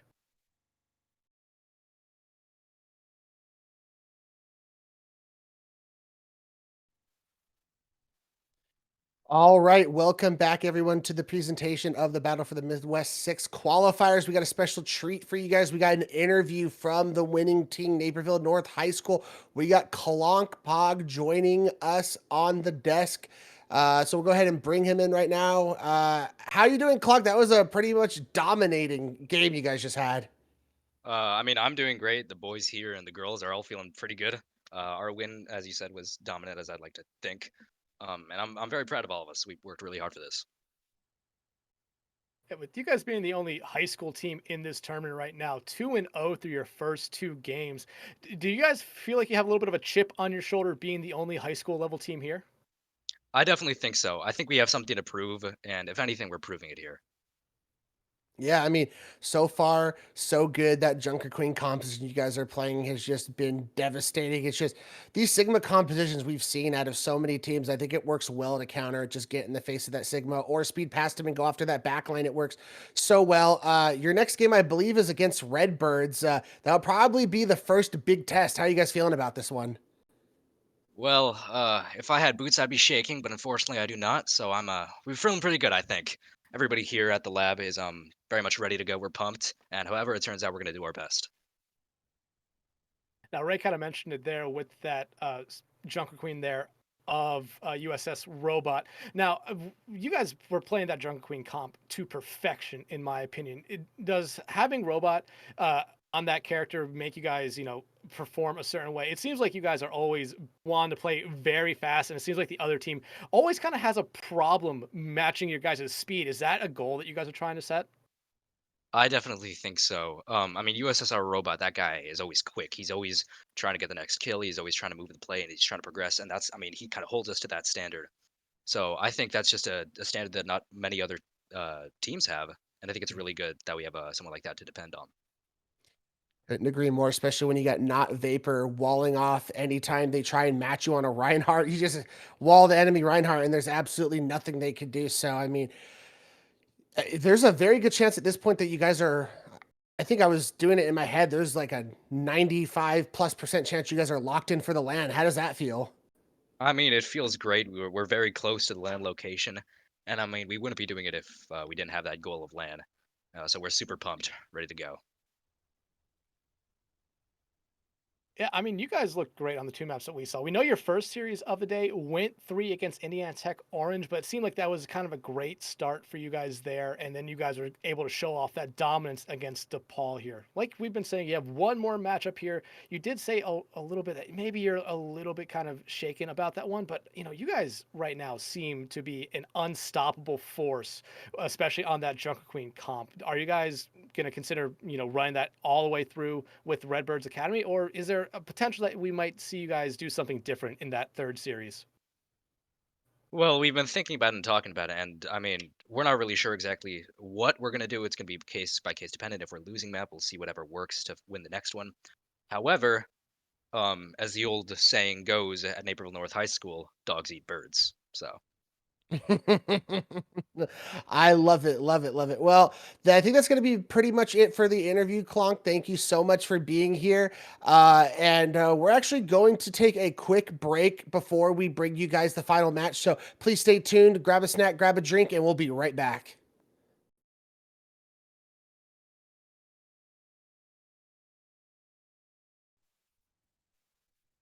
All right, welcome back, everyone, to the Battle of the Midwest 6 online qualifiers. Our final series of the day here of Illinois Tech Red versus Indiana Tech Black. Ray, this series here has a lot of meaning to it. Yeah, basically, winner will qualify for that land. Both teams sitting at 1-1. University of Chicago Phoenixes, they are at 2-0. They locked in their spot. So the whoever wins here, they'll be heading to the land. So a lot at stake for both of these teams, and I cannot wait to see what we get out of both these teams. Yeah, both these teams come into this one here. Like we said, same record down to the maps as well. 3 map wins, 3 map losses for both of them. Both able to beat Northwestern Purple and both dropping to Chicago Phoenix, University of Chicago Phoenixes. So this is a big game for both of them. Like we said, and Ray, we are starting off on the same map we started off with last time on Lijiang Tower. Yeah, very, very excited to see this happen. And the funny part is, so both of these teams have faced University of Chicago Phoenixes, lost 2-0 to both of them, and then both of them 2-1 Northwestern. So they literally have fallen through the same journeys to get here. Who will find what is needed to punch that ticket to the land in February? Absolutely. I mean, this we can talk about how big of a game this is for both of them here. But honestly, if it goes 3, you might see one of these teams sneak in as, one of those teams to secure that final spot here. In my opinion, if we go 3, I feel like there is a chance that no matter who wins and who loses, or whoever loses, might still have a shot at making it in just based off tiebreakers and map wins here. So even if you lose, if you take it 3, it's going to be a close one. And in my opinion, Illinois Tech and Indiana Tech here, a battle of the technical schools. It's going to be a great one. Could not agree with you more. So only time will tell, but like you mentioned, we do know it's Lijiang Tower, and we saw Lijiang Tower in that previous series where Naperville North High School just absolutely dominated on the Junker Queen compositions. It wouldn't surprise me. I don't know if we'll necessarily get Junker Queen out of both these teams, but I feel like Brawl is on the table, whether it's Reinhardt, Arissa, the Sigma Brawl, the Junker Queen. I just feel like that's what we're getting out of this map, because Control Center, there's not much else you can run there and get away with it. Yeah, and we talked about it a little bit here. Lijiang Tower, across all 3 maps, you can see different compositions come out and have great success. We saw DePaul there come out on that brawl comp against Naperville and actually look really good to start off. They found a couple of, opening picks, and that kind of led them to capping the point first. But then Naperville came right back out with that Junker Queen rush comp that just they ran DePaul through with it. DePaul really had no answer to it after Naperville lost that one fight. Could not agree with you more there. So, like we mentioned, winner has a big chance of punching that ticket to the land. So, both teams have to be just going over those final X's and O's, figuring out what compositions they feel are going to give them a decisive advantage. And as all the previous series have been, it is a first to 2 once again. So, getting off to a quick start is going to be the name of the game in such a short series. Yeah, absolutely. But we talked about comps here a little bit. We kind of know what to expect on Control Center. We saw what Gardens was. What do you think we'll see on Night Market if we do see it? Because I feel like Symmetra's still kind of in a good spot, especially on that map. You want to see them kind of bunkered out on point if you're going to run Symmetra, at least to cap the first point. And then maybe you see them get a little bit aggressive. Yeah, I definitely think that Symmetra is going to be on the playing field for Night Market. I do think May is always going to be that strong hero because of those buffs. I think Bastion's always going to stick its head. Night Mark is a lot of chokes that you're dealing with, so being able to have all that damage from the Bastion is really good, and it makes hitting those grenades, which if you impact with it, they do so much damage. Yeah, absolutely. But it seems like we're having a little bit of a technical issue with one of the teams here. So we're going to take another quick break and be right back with the start of our final series of the day.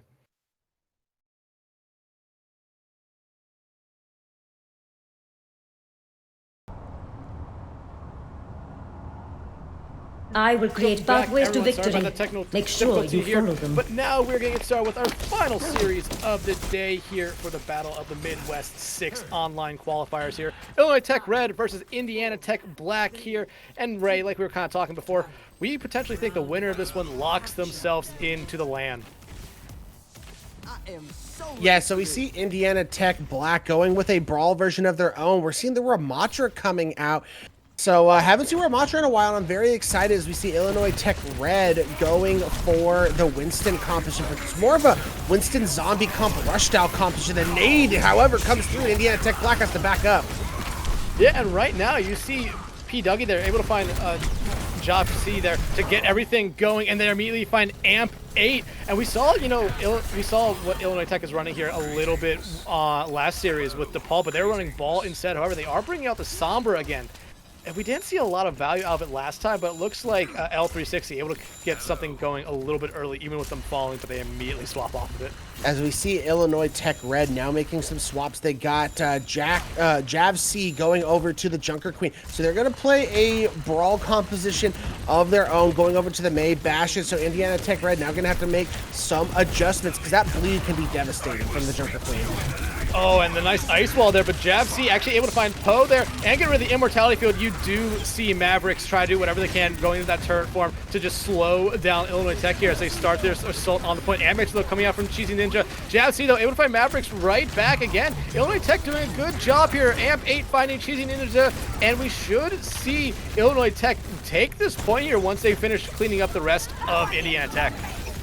About halfway to securing the point for Indiana Tech Black, but they're going to have to go back to spawn and come up with a new plan. I feel like their idea of walling out that Junker Queen was good, but they just broke that wall so fast because of the Bastion damage, and Poe got a little too aggressive and got punished for it. And the problem is, Illinois Tech Red, even though they swapped up their composition, they've already built up to so many ultimates. As Tech Black is now making some changes, they got Puggy going over to the Reinhardt now. Yeah, and honestly, L360 able to build up an ultimate in one life there after swapping off a Sombra is huge for them. JavC does have this Rampage ready to go, and it could be huge if they throws it right down main, but they get stunned out of it. The Rampage only finding P. Dougie there. Cheesy Ninja able to find one of the Bastions there. Mavericks also falling as JavC finds their beat coming out here from Illinois Tech as they want to keep this fight alive. Poe throwing the Blizzard down, gonna be able to freeze 3 members there. Amp 8 also throwing out their own Blizzard, able to only find 3 with an as well, my bad. But Co-Strike able to find P. Dougie there. Mito falls as well, and Illinois Tech gonna be able to hold on to this point again. Yeah, that was a devastating fight for Indiana Tech Black. They threw in the Blizzard, they threw in the Sound Barrier, and they just were not able to capitalize. They did get Illinois Tech Red to use a lot of their ultimates, so really they're only going to have an Ant Matrix to work with here. And P. Dougie on this Reinhardt has absolutely free shatters. You have to make sure you bait the wall out first. So you have to survive through the Ant Matrix right here, and it looks like Indiana Tech might respect it here. They do throw out their own artillery strike there from Mavericks, not able to find anything there other than the immortality field, but they're, now that the Ant Matrix is gone, P. Dougie, like you said, gonna have free reign here on this shatter. Gonna throw it out, only hits 2 here, but they can able to find any of them. It can be huge. They do find Amp 8 right there, but they don't find JavC, they don't find Co-Strike. The healers right now, another charge coming out from P. Dougie will not find anything. Now an Ant Matrix coming out here from Cheesy Ninja at a very awkward angle, able to find L360 there, and it seems like Indiana Tech should be able to take this point right back. Yeah, not a huge fan of that Ant Matrix, and I think Illinois is doing the right thing, and they're just dying and regrouping. They got it to 99%, so they only have to win one more fight, and Jav C is 10% away from that Rampage. That should be the nail in the coffin for Indiana Tech Black. They just don't have a lot to do with it. I mean, Mito will have this sound barrier, so if it's well timed, maybe they can mitigate a lot of it. Yeah, but you have to remember, last time the JavC used that Rampage, P. Dougie actually stopped it right away with a charge of their own. Yeah, it hit on them, but JavC finds Mito. There's no beat in this one. This charge a little bit too late there for P. Dougie. The Blizzard coming out from Poe here as they desperately need to have something go their way here, but no. Indiana Tech is losing members by the second. P. Dougie down, Mavericks down, Poe goes down as well, and Illinois Tech gonna retake the point here, and I don't think Indiana Tech can get back. Nah, you definitely cannot. That is going to be all she wrote for round 1. A very close map between these two teams as Illinois Tech Red finds that winning edge through that rampage, and being able to fight Lido out very early in that fight and completely got rid of that sound barrier. Yeah, now, as we head here to, I believe it is Control Center, we already see Indiana Tech kind of on a comp that you would normally see here. Illinois Tech, though, basically sticking with what, worked for them there on Gardens. Yeah, again, I think when it comes to these competitions, the problem when you're running into a Ryan versus Junker Queen mirror, the Ryan can't really do anything, when it comes to like your knives and like your knives, your jagged blade swings. You're just gonna get the bleed on you, and once that happens, it puts in a really bad position. And the Junker Queen at least has the commanding shout, where if she gets walled off, she can sustain out of it. Reinhardt is a sitting duck if he gets isolated. Immortality are already invested there by Coast Strike, but they immediately get taken out by another charge coming out for them here. Misses on everyone, and now they kind of have to play a little bit safe here. Fall back, get some support from their healers, and maybe just play for point at this point. Finding Coast Strike out early was huge for Indiana Tech. That's going to be the name of the game, is finding early picks like that to give themselves an early advantage. But we know how things went last time. They cannot afford to relax just yet, as now they got L360 here trying to put a lot of pressure onto this Rhine shield. A nice ice wall coming out there from Poe. Now a nice ice wall respond there from Amp 8. Mavericks able to get rid of the Immortality field. Same thing there for Cheese Ninja. Solar gonna be able to find that one now. And oh, Mavericks going a little bit too deep. They're gonna be taken out there by L360. You do see Amp 8 there having to ice block, keep themselves alive. Now P Dougie in a bad spot, tries to charge up, but the ice wall stops them in their tracks. L360 gets rid of the Reinhardt there. Solar Nebula able to win the Lucio duel right there on Amito, and it will be Illinois Tech taking the point. And now we see, because you didn't lose anyone in that fight, they get a stagger onto the Baptiste. You're going to be able to play aggressively at this choke. The one thing Indiana Tech Black has that can probably help them push through here is, now that the Baptiste has respawned, they have an ant which they can throw out there to try and buy themselves some space. A fake TP coming out there from Mavericks, who does have their photon barrier ready to go. So maybe if they want to try to, give themselves some space here, try to avoid that all the damage from L360, they might use it here. The Rampage does come out, only hits P Dougie, but look at the kill feed. It's all Indiana Tech. It's a team kill, and it's going to be a point flip.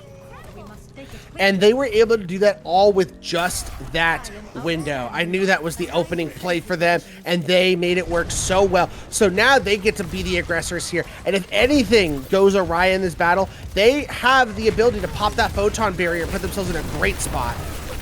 Matrix comes out here from Illinois Tech. L360 able to find P Dougie there, and this might be a good opening here for Illinois Tech to come back into this one here. Already getting rid of the Rhine, getting rid of Poe as well. No Blizzard, no Shatter now available for Indiana Tech here. Illinois Tech trying to play it fast. They have that numbers advantage. They find Mavericks there. They find Mito, and that'll be all they wrote for this fight. And oh, Cheesy Ninja getting booted to the side of the map.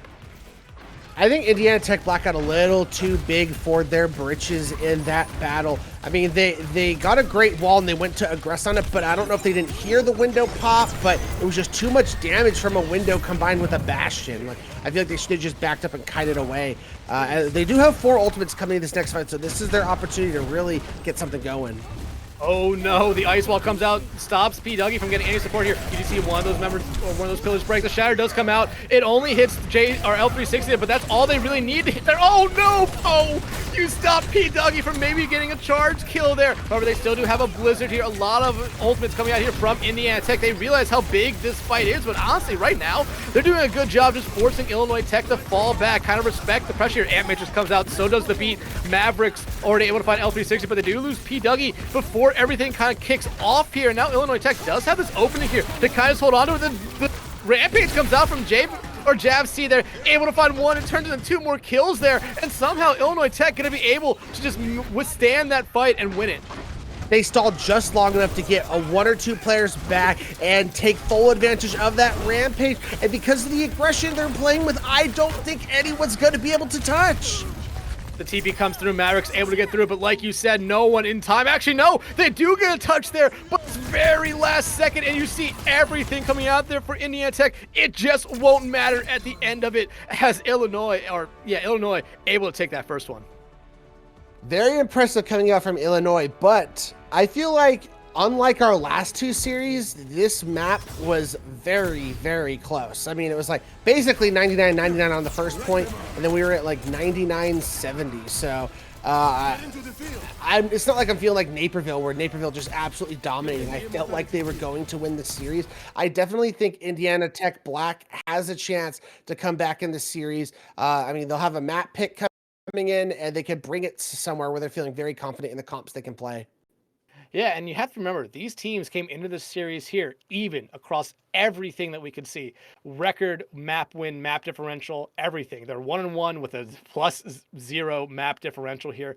They basically had the same path here. They T both beat minus one. they both beat Northwestern Purple 2-1. They both lost to Chicago Phoenix's 0-2. So coming in here, they seem like pretty even across the board. And like you said, it wasn't one sided there. Yeah, we do see Illinois Tech take that first map there in 2 points, but it was close on both those points. Illinois Tech was just able to kind of, eke out a win there, or eke out a final team fight win that kind of gave them the edge in both those 2 points. I mean, overall, very impressive coming out from Illinois Tech Red. The rampage from Lav C was just ridiculous. I'm sorry, Lac V. They just found so much value I mean, there was the one where it got charged, and but they were still able to get the Reinhardt out of it. So they were always able to find at least one kill every time they used it. And there was even the one at the end where they took full advantage of it. They were literally like rampaging into the wall, but got just enough of everyone to allow the team to follow up on it. It was insane. Yeah, absolutely. And you have to remember, we're heading into a hybrid map here. We've only seen Midtown so far. Everyone likes Midtown. There is still Blizz World and there is still Kings Row there. I don't know what these two teams have played in their other 2 series, but honestly, I would be kind of surprised if we do see Kings Row. I kind of think it would be Midtown, but as I say that, we do know what our next map is, Ray. Yep, we got the word in our ears, and we are headed to Kings Row. First time in the day, because we got in Midtown previously. So I think we are in for a head-to-head brawl-centric battle once again. Yeah, both these teams show that they could really play a brawl, in my opinion, whether it be the Junk Queen brawl or whether it be the Rhine brawl. We kind of saw differentiating opinions there for those teams. Illinois to want to play the Junk Queen. Indiana wanted to play the Rhine. Both had success. Both had struggles with them. But like we said, this is a very even matchup for these 2 teams here. And hell, if you're Indiana Tech here, what do you have to lose now? Go out, play something insane, play your comfort picks. Like, you are potentially playing for LAN opportunity here right now. You need to win one more. You need to win this map here to force a map 3. Yeah, Illinois on that match point to punch their ticket to the land. Got to be feeling very good if you're Illinois Tech. They will be starting out on the attack, so they're taking a similar stance that both the teams in the previous matches took, where they win the first map and they want to continue that momentum to the attack, get a good attack on a hybrid map, and just try and take all the momentum away from their opposition. Yeah, and I like when teams have that aggressiveness in them. They want to attack first. They want to try to, set the bar for the other team. But, sometimes I will always say it's smart to play defense first. But we have not seen that at all here tonight or this afternoon.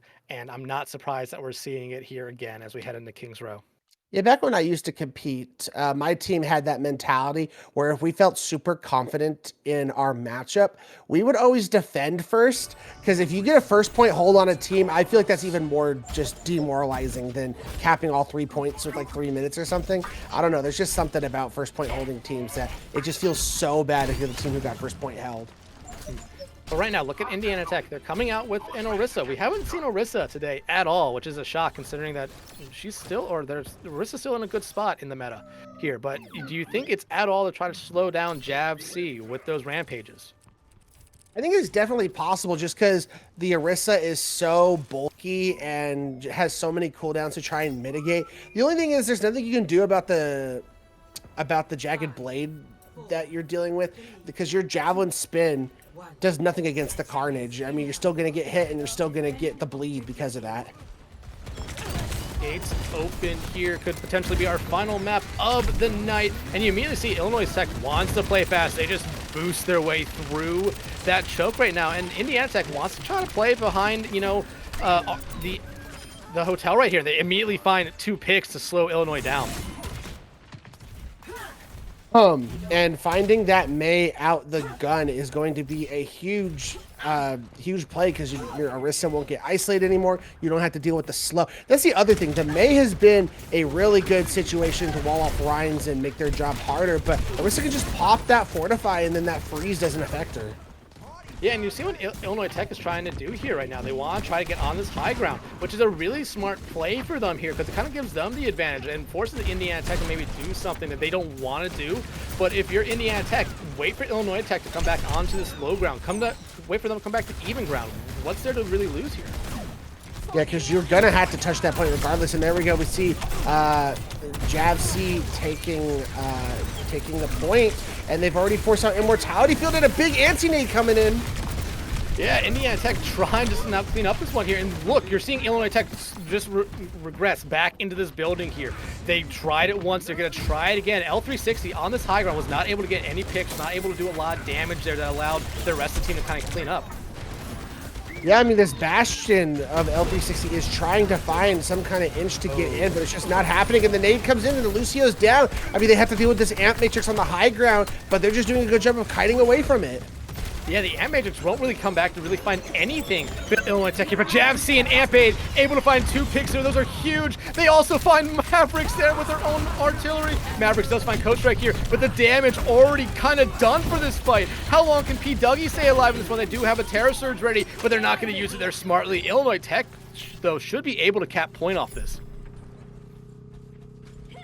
That they should, as...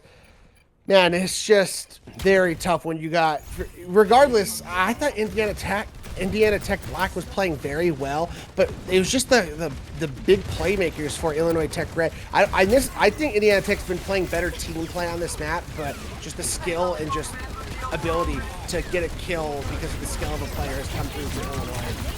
Ice Wall comes up. We do see Amp8 have the Blizzard ready to go. Are they going to use it now? The Nano comes out on the P. Dougie here. They're trying to get them healed up. They do find one. Poe does find JavC there. And now Amp8 ice blocking here. Are they going to use their Blizzard? No. Maverick shuts them down. And Indiana Tech now, a great opportunity here just to hold arches. Yeah, the archway is such a powerful position defensively to be able to hold. So great decision for Indiana Tech Black to just regroup, not try and take that point once again, and hold right here is going to make Illinois Tech's job so much harder. They are going to have to be very weary of this Blizzard incoming from Amp. Oh, the ice wall there is huge. The Mavericks already falling here. Amp, like you said, still has that Blizzard ready to go here. Here comes the Terror Surge. This could be huge. Immortality Field coming out. Not able to get rid of it in time. There is Indiana Tech, but the beat does come out there from Solar Nebula to kind of keep everyone alive for Illinois Tech here. Again, still holding on to a lot of ultimates is Illinois Tech. This could be used at any moment, but they're holding on to them, in my opinion, which is a smart play, but L360 doesn't care. Yeah, and for the Ana from Cheesy Ninja is doing a really good job at getting some great anti-nades, but in comes the Rampage and it finds 2!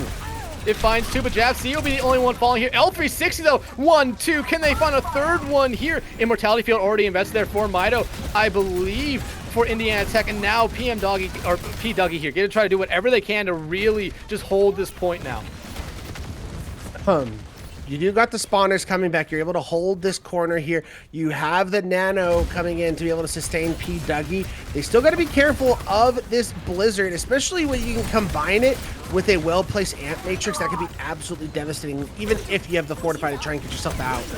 Speaking of the Blizzard, it comes out. Mavericks able to find Amp8 there. However, 3 members of Indiana Tech in that Blizzard there. 3 get frozen. Mido first one to fall here. Here comes a Terror Surge from P. Dougie, able to find 1 this time with it. The Javelin comes out, misses their target there, but they're able to find L360 right after that. Now they're getting very aggressive on this Orisa. Illinois Tech has to be forced to just fall back and to just make sure they're not being staggered.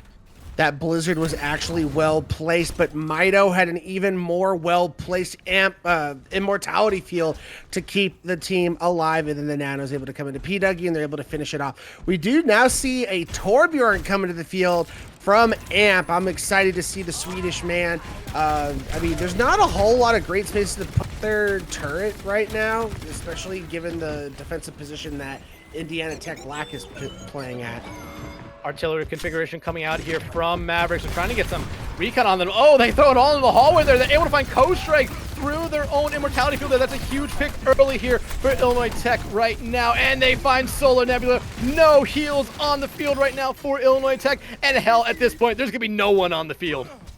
Yeah, you got to completely back up and re-engage if you're Illinois Tech Red. You're probably going to have one more good team fight out of this point B attack as Indiana Tech Black has come back with a vengeance, and they're going to have a tactical visor to work with here.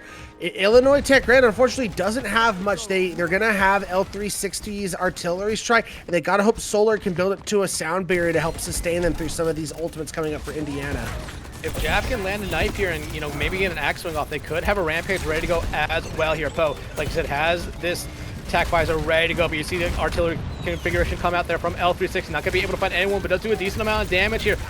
Beat ready for Solar Nebula here. Maybe invest it early, keep yourself alive in this fight, but hey, P. Dougie, incredibly low, able to stay alive. So this when Immortality Field comes out, Mito does have their Ant Mage ready to go here. Immortality Field already down here. The Rampage comes out from Jav C. They find 3 on it. It does find Maverick with Jav C next one to fall. Mito next one to fall there. It's getting traded back and forth. The Nano out here on the P. Dougie, who's just going to try to stall on this cart as long as they can. L36 though goes into the assault configuration, able to deal a lot of damage. Solar Nebula, Coast-Strike. The support's picking up kills here, and Illinois Tech going to be able to cap point B. Wow, what insane high action play coming out from both of these teams. But that Rampage coming through once again from Jav C, getting the pick onto the Bastion. You took all that damage off the field, and then you're able to ride that to victory. So, but a lot of time taken off the clock from Indiana. Yeah, I mean, they did force Illinois there into overtime. Only giving them 90 seconds here on this push here. But Mito gets just kind of melted there by L360, who comes back out on the Ash. They find Poe as well, already 61% onto a Bob here. And what is Cheesy Ninja doing there? The dynamite, then the headshot from L360, who swaps over to his Ash, finding huge value early. Yeah, being able to control this high ground on the Ash is so key. I mean, the Ant Matrix is going to be popped, but they pulled him out of his immortality field, and that is all she wrote. After getting completely stymied on point B, Illinois Tech makes the swaps needed, and they're able to steamroll point C and finish with time on the clock. All gas, no brakes there for Illinois Tech on that third point. Indiana Tech, like you said, almost stopped them there on that point B, but just was not able to there. Illinois Tech with an amazing point C push there. And now, I mean, if you're Indiana Tech, 33 seconds on the clock for Illinois Tech, you still do have, you know, a good opportunity here to complete the map. And if you do it with more time, that only helps you here. That point B defense taking so much time off the clock is actually huge because they only finished with 33 seconds on the clock. It doesn't matter for Indiana Black at this point. As long as they finish this map, they get another opportunity to keep this series going. But they have to finish this map. The win condition for Illinois has been set. Just stop Indiana Tech Black from finishing. Stop them from finishing, and hey, you probably punch yourself a ticket to the LAN in February. Indiana Tech, they have to complete this map with time, force an overtime where both of them have rounds, in my opinion.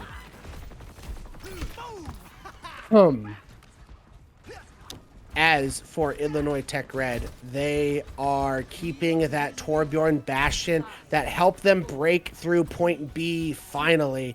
But is it going to be enough? We got Poe, who is over on the Sojourn now, so there's a lot of pick potential coming out from Indiana Tech Black, but P. Dougie has been so bulky and so hard to break through, and they've already found Amp. This is devastating. Absolutely there. Jav C able to fall back, keep themselves alive, and Indiana Tech is going to go straight to the point instead. They don't want to, you know, mess around here. They want to try to take this point as fast as they can. Already a tick there. A huge anti-nade actually coming out there from Cheesy Ninja, but Cheesy Ninja could be the next one falling here. Already 2 ticks here for Indiana Tech. Someone for Illinois has to get a touch here. They finally do, but now they're getting forced off. P. Dougie, though, able to find one, but at the end of the fight, 91%. So close for Indiana Tech, but yet so far away. But that's 2 picks coming in for Indiana. If they could just regroup and get back fast, I think they have an opportunity to push in here while Illinois is still down 2 players and their spawns are that much further apart. Yeah, and because AMP8 was taken out so early in that last fight, they're only at 36% right now. You see Mavericks go back into the assault mode there, try to get as much damage as they can, but you immediately see Illinois Tech just fall back behind that wall. Grenade comes out, does hit 2 members there for Illinois Tech, but now the anti coming out there on the Jab C. They need to try to get rid of them. Immortality will get come up to keep them alive though, but now the artillery configuration coming out from both bastions right now. AMP8 able to find Poe there. Mavericks able to get rid of the turret there. However, Illinois Tech continues to find the kills and is starting to force Indiana Tech back. And Illinois once again has found their stride, and their teamwork is just absolutely superb. Being able to win that with only a single ultimate is huge. Indiana, however, comes back. They now have a full chest of ultimates to work with, but we talk about Jav C and his rampages. Has another one, and can they come through once again and continue this defense for Illinois? Indiana Tech coming through, the Nano coming out here onto Mavericks, already able to melt down L360 insanely fast. Immortality Field coming out, they're looking for more here. Play for point right now if you're Indiana Tech. You're finding the kills. The Rampage coming out from Jab C in a 1v4 situation. Jab C though able to find one. The Terra Surge coming out from PW. Jab C able to survive so much here, but eventually they will fall. And Indiana Tech kind of matching Illinois Tech here on this first point cap. All things considered, I think that was pretty good from Jav C, considering how long he was able to survive and got 2 kills in the process. But it obviously wasn't enough. The rest of your team was dead. Not much you could do there.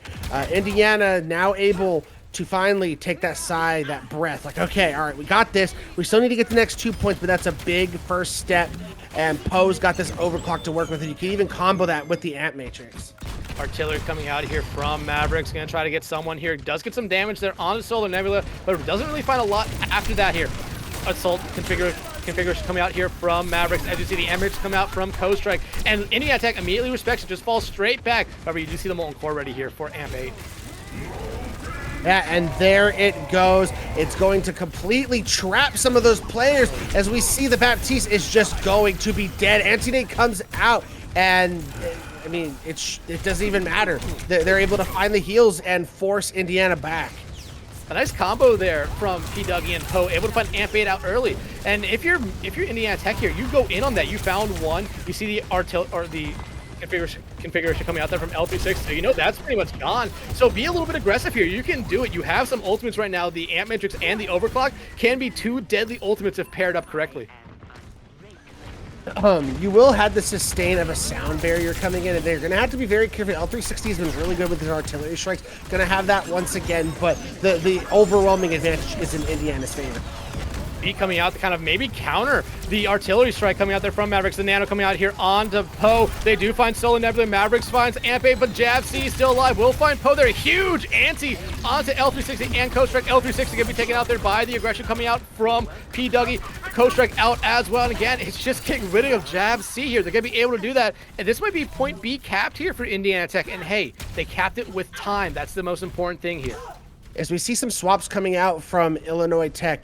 Amp going over to the Sojourn, and L360 going back over to that Ash when they absolutely dominated the high ground of point C. Was a big reason why they ended up capping with time. However, 3.5 minutes left on the clock for Indiana Tech Black. This is going to have to be one insane hold from Illinois Tech to secure them that spot in the LAN. Already finding Poe out early. I mean, that kind of helps them out a little bit here.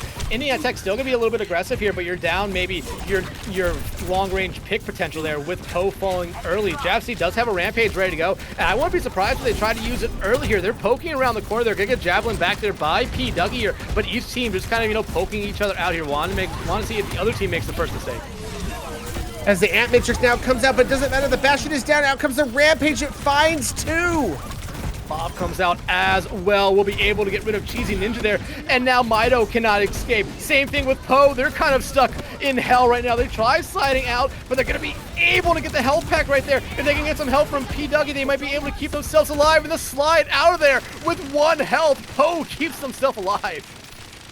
Expensive fight for Illinois Tech Red, but kind of needed for them to finally get some momentum in their favor. Coast Strike is going to have an Amp Matrix to continue to keep going, but you got a Nano, you got an Artillery Strike coming online for Indiana Tech, but L360 finds a pick. Amp Matrix coming out here now for Illinois Tech. You just see everyone in Indiana just try to walk straight in front of it. P. Dougie will be able to find Coast Strike there, but L360 on this high ground. Someone needs to shut down the Ash. They're just getting too much value and not being pressured at all. That's the thing, but who? Poe was on the Sojourn, has the only way to get up there with the slide, but that takes away a crucial cooldown for you to try and get away from the fight if needed. The Poe is now going to go over to the Genji, realizing how much work L360 is putting up there. Genji will be their answer to get up there. Artillery comes out there, does do a lot of damage. It does force out the immortality field. P-Dougie now swapping over to this Winston. Maybe want to dive into that backline there. The beat coming out from Solar Nebula is a little bit interesting. Didn't seem like there was really a big fight going on there on Ultimate, but you see Jazzy get slept here. Amp 8 actually does have an overclock. Finds the immortality field, which does lead to Mavericks dying there. J360 though, still alive, still able to land shots. Down goes Poe, and now everyone else for Indiana Tech in a bad spot. They get slept. That might be the only saving grace. Can Mido get around this corner? No! L360 finds them. 1 minute left on the clock for the Land Hope lives of Indiana Tech block. They have to finish this map right here, right now. They have an amplification matrix and a nano to work with, but JavC has another rampage, and the only kind of tool they have to deal with it is an immortality field, but it might not be enough. Bob out on the field right now for Illinois Tech. The Nano going back over to Maverick. The Assault Mode, though, ends at the worst time for that Nano to come out. Bob finds Mido. Indiana Tech already down their main source of healing here, but they are starting to push the car a little bit. Poe now swapping over to the Genji. Will find one. The Rampage comes out from JavC, but they're the only one falling from it. L360, they'll try and do whatever they can to just pressure Indiana Tech back. Finally limiting the value that they get out of the Rampage. Winston coming in, diving on top of these hit scans. It seems to be working as the Primal now comes out. Oh, a huge anti there on the L360, but they're going to be able to get back into the safety of their spawn. Indiana Tech realizes they need this fight here. Amp Matrix coming out from both sides right now. Mavericks able to find one here. You see the dive back onto the point. Mavericks just spawning all those bombs on the point. Not going to be able to find anyone. L360 coming back out on the Sombra. Will find Cheesy Ninja. The Poe, though, finds one. Mavericks find another. The Blade coming out from Poe. They need it now more than ever. They find one. They find two. Indiana Tech gonna be able to force an overtime here. And the hope stays alive. The swaps coming out to go over to the Genji, go over to the Winston. They knew how much damage those hit scans were doing for Illinois Tech. Knew Winston was the answer, and it worked out very well. However, they cannot afford to breathe a sigh of relief. 30-second advantage for Illinois Tech Red, and both teams had very good first point defenses, so a draw is also still on the table. I don't think anyone thought we would see that today, but honestly, I'm kind of here for it now. I would love to see that. But hey, like you said, both teams had great defenses. It took them a while, but Illinois Tech, that was by choice, in my opinion. They played it really slow. They played for high ground, and it really did work out for them. They didn't really lose anyone. They lost a couple team fights, but they were easily able just to fall back into that high ground. Do you see Illinois Tech potentially doing the same thing here? Well, actually, it's Indiana Tech attacking first. Yeah, Illinois Tech continuing to play that Junker Queen composition that has done so much for them. They are going to have Amp start out on the Sojourn instead of the Torbjorn, which I think is good. The Torbjorn got picked immediately and was kind of a big reason why they had to give up 2 ticks to begin with. Maybe they might have been able to hold better if they didn't have to do that to begin with. And Amp has been good on that Sojourn, so I think it's a much-needed swap. Yeah, but a minute on the clock. Indiana Tech, you can really only afford to lose one team fight if you play it fast. If you play it slow, then this is your one and only fight right here. An opening pick would be great for them, but they just need to try to find it. Oh, as they're trying to put pressure on the point, a big anti-nade coming out, but it doesn't matter. They found Cheesy Ninja. Oh, L360 though will fall. JavC also incredibly close to falling as well. Can they find Solar Nebula? No, they're going to be able to wall ride themselves out of that one there. JavC though actually finds Poe here, and this is all working out great for Illinois Tech. They're eating away at that clock. Indiana Tech though, on the point.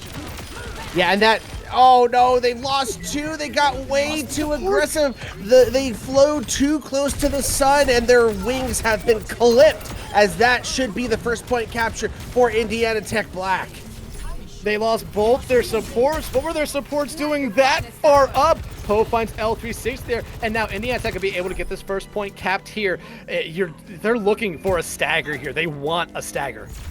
Yeah, but we are in overtime from here on out, so it's only going to take one team fight from Illinois Tech to bring it home. We are ultless between these teams, so really it's just going to be these teams playing within the compositions. The javelins from P. Dougie have been huge so far. Jabsy gets incredibly low here. You see P. Dougie fall back. They're the closest one right now with their Terror Surge about to be ready here. If they can get that off before Soul and Nebula is able to get off or get their beat ready, it could be deadly. That it could, as L360's turret configuration form is being mitigated pretty well, as now the Nano's going to come into the Bastion. He's got the turret form with the Terror Surge! However, it's Mavericks not finding anyone just yet. It's Poe. Now here comes the artillery configuration out. Can they find anyone with that? No, it's actually Mavericks falling here. The Rampage coming out. It hits 3. Stolen Nebula finds 1 there. The Axe Swing will find another. Overclock coming out here from Poe. Can they keep their teams fight alive in this one? P. Dougie trying to do whatever they can. Poe does find Amp 8 there. P. Dougie's still alive, but eventually they'll fall there to Solar Nebula. Now can Poe just stay alive long enough to have their teammates come back and touch card? The Suzu coming out from Cheesy Ninja does keep them alive. They find Jab C. Can they find Solar Nebula? This will guarantee them some point push. And actually, no, it's Solar Nebula trying to run away, but Mavericks will not allow them to. Absolutely insane. Cheesy Ninja coming in just in time with the Suzu to keep Poe alive and win that fight. And that took a lot out of Illinois Tech, as now they have a Moira Lucio coming in this next fight. However, they have an overclock coming. They have a artillery strike coming. They cannot allow this point B to be capped. Moira Lucio was only a thought there for a moment. Kojak now going back over to the Baptiste here. You see Mido does have their own Matrix ready to go here. And if you're Illinois Tech, you're either going to respect that or you're just going to try to walk straight through it right now. Mido going to use it right here. Can they respect it? No, you're going to see him not. However, L360 finds Mido there through the Immortality Field.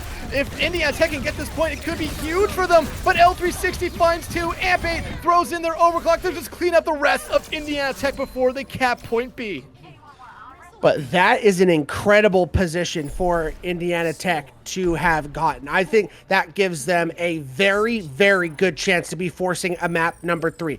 They can't afford to relax because Illinois Tech is a very fast team. In the blink of an eye, they could have that first point and already be getting a lot of distance on the card. So they just got to keep playing as well as you did on that attack on this defense. I mean, we think about it.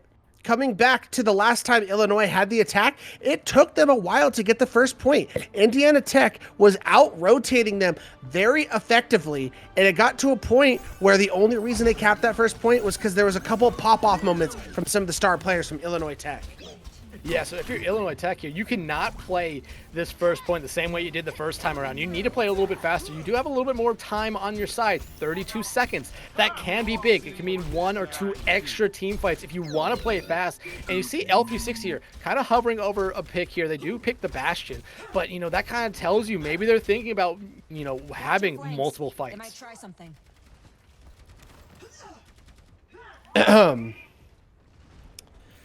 As Indiana Tech Black needs to have an incredible point A defense here, and they'll be forcing a map number 3. Their land hopes are still on the line. Can they force the map 3 to keep it alive even longer? The knife comes out, actually does land there on the Poe, who I think has to use their slide to get themselves away from danger there. Illinois Tech, though, looking to try to do maybe the same thing they did last time, try to get on the high ground, but Poe finding Jab C out early. That is not what you want to see. And then they find L360 as Illinois Tech tries to just rotate back, but the aggressiveness coming out of Indiana Tech right now is not allowing them to. I mean, just well played, well rotated. That's been the big shining star of Indiana Tech. Their teamwork and positioning are just so good. Can Illinois find a way to break through? Oh, got incredibly low right there as the grenade from L360 stuck onto them here. But you're seeing everyone in Illinois Tech get a little bit low here. They're all playing angles, trying to find out someone here. The knife there is huge. Mavericks has to get the Suzu used on them to keep themselves alive. Actually, no, the Suzu comes out there, but a good play there from Indiana Tech, keeping everyone alive. We're essentially in final fight territory right here. If Illinois Tech wants to try to play it slow, as they are, P. Dougie coming very close here to a Terror Surge. That could be something that opens up a fight and ends it, but Amp 8 actually finds Mido. There goes a lot of the healing. Now down goes all the damage. But they took a lot of time off that clock considering they had a minute and a half, so they basically got it even with how it went for the attack for Indiana Black. So again, going forward, we're going to be in overtime. So if you are Indiana Tech, it's going to take one more fight. You're going to be coming up on 5 ultimates. Both teams coming up on so many ultimates. So really it's just going to be about who is going to get aggressive and make that first play for their team. It's going to be a very ult-heavy fight. Like you said, each team coming up on essentially all 5 ultimates here. Amp8, the furthest one away from an ultimate at the moment. Javsy could immediately open it up with a Rampage here, but it can be countered out by a lot of the Amix coming out here from Coach Rec. Here comes the Terror Surge, the artillery coming out from L360. Now the Rampage comes out, everything on the table right now for both sides, and Illinois Tech coming out on top here so far.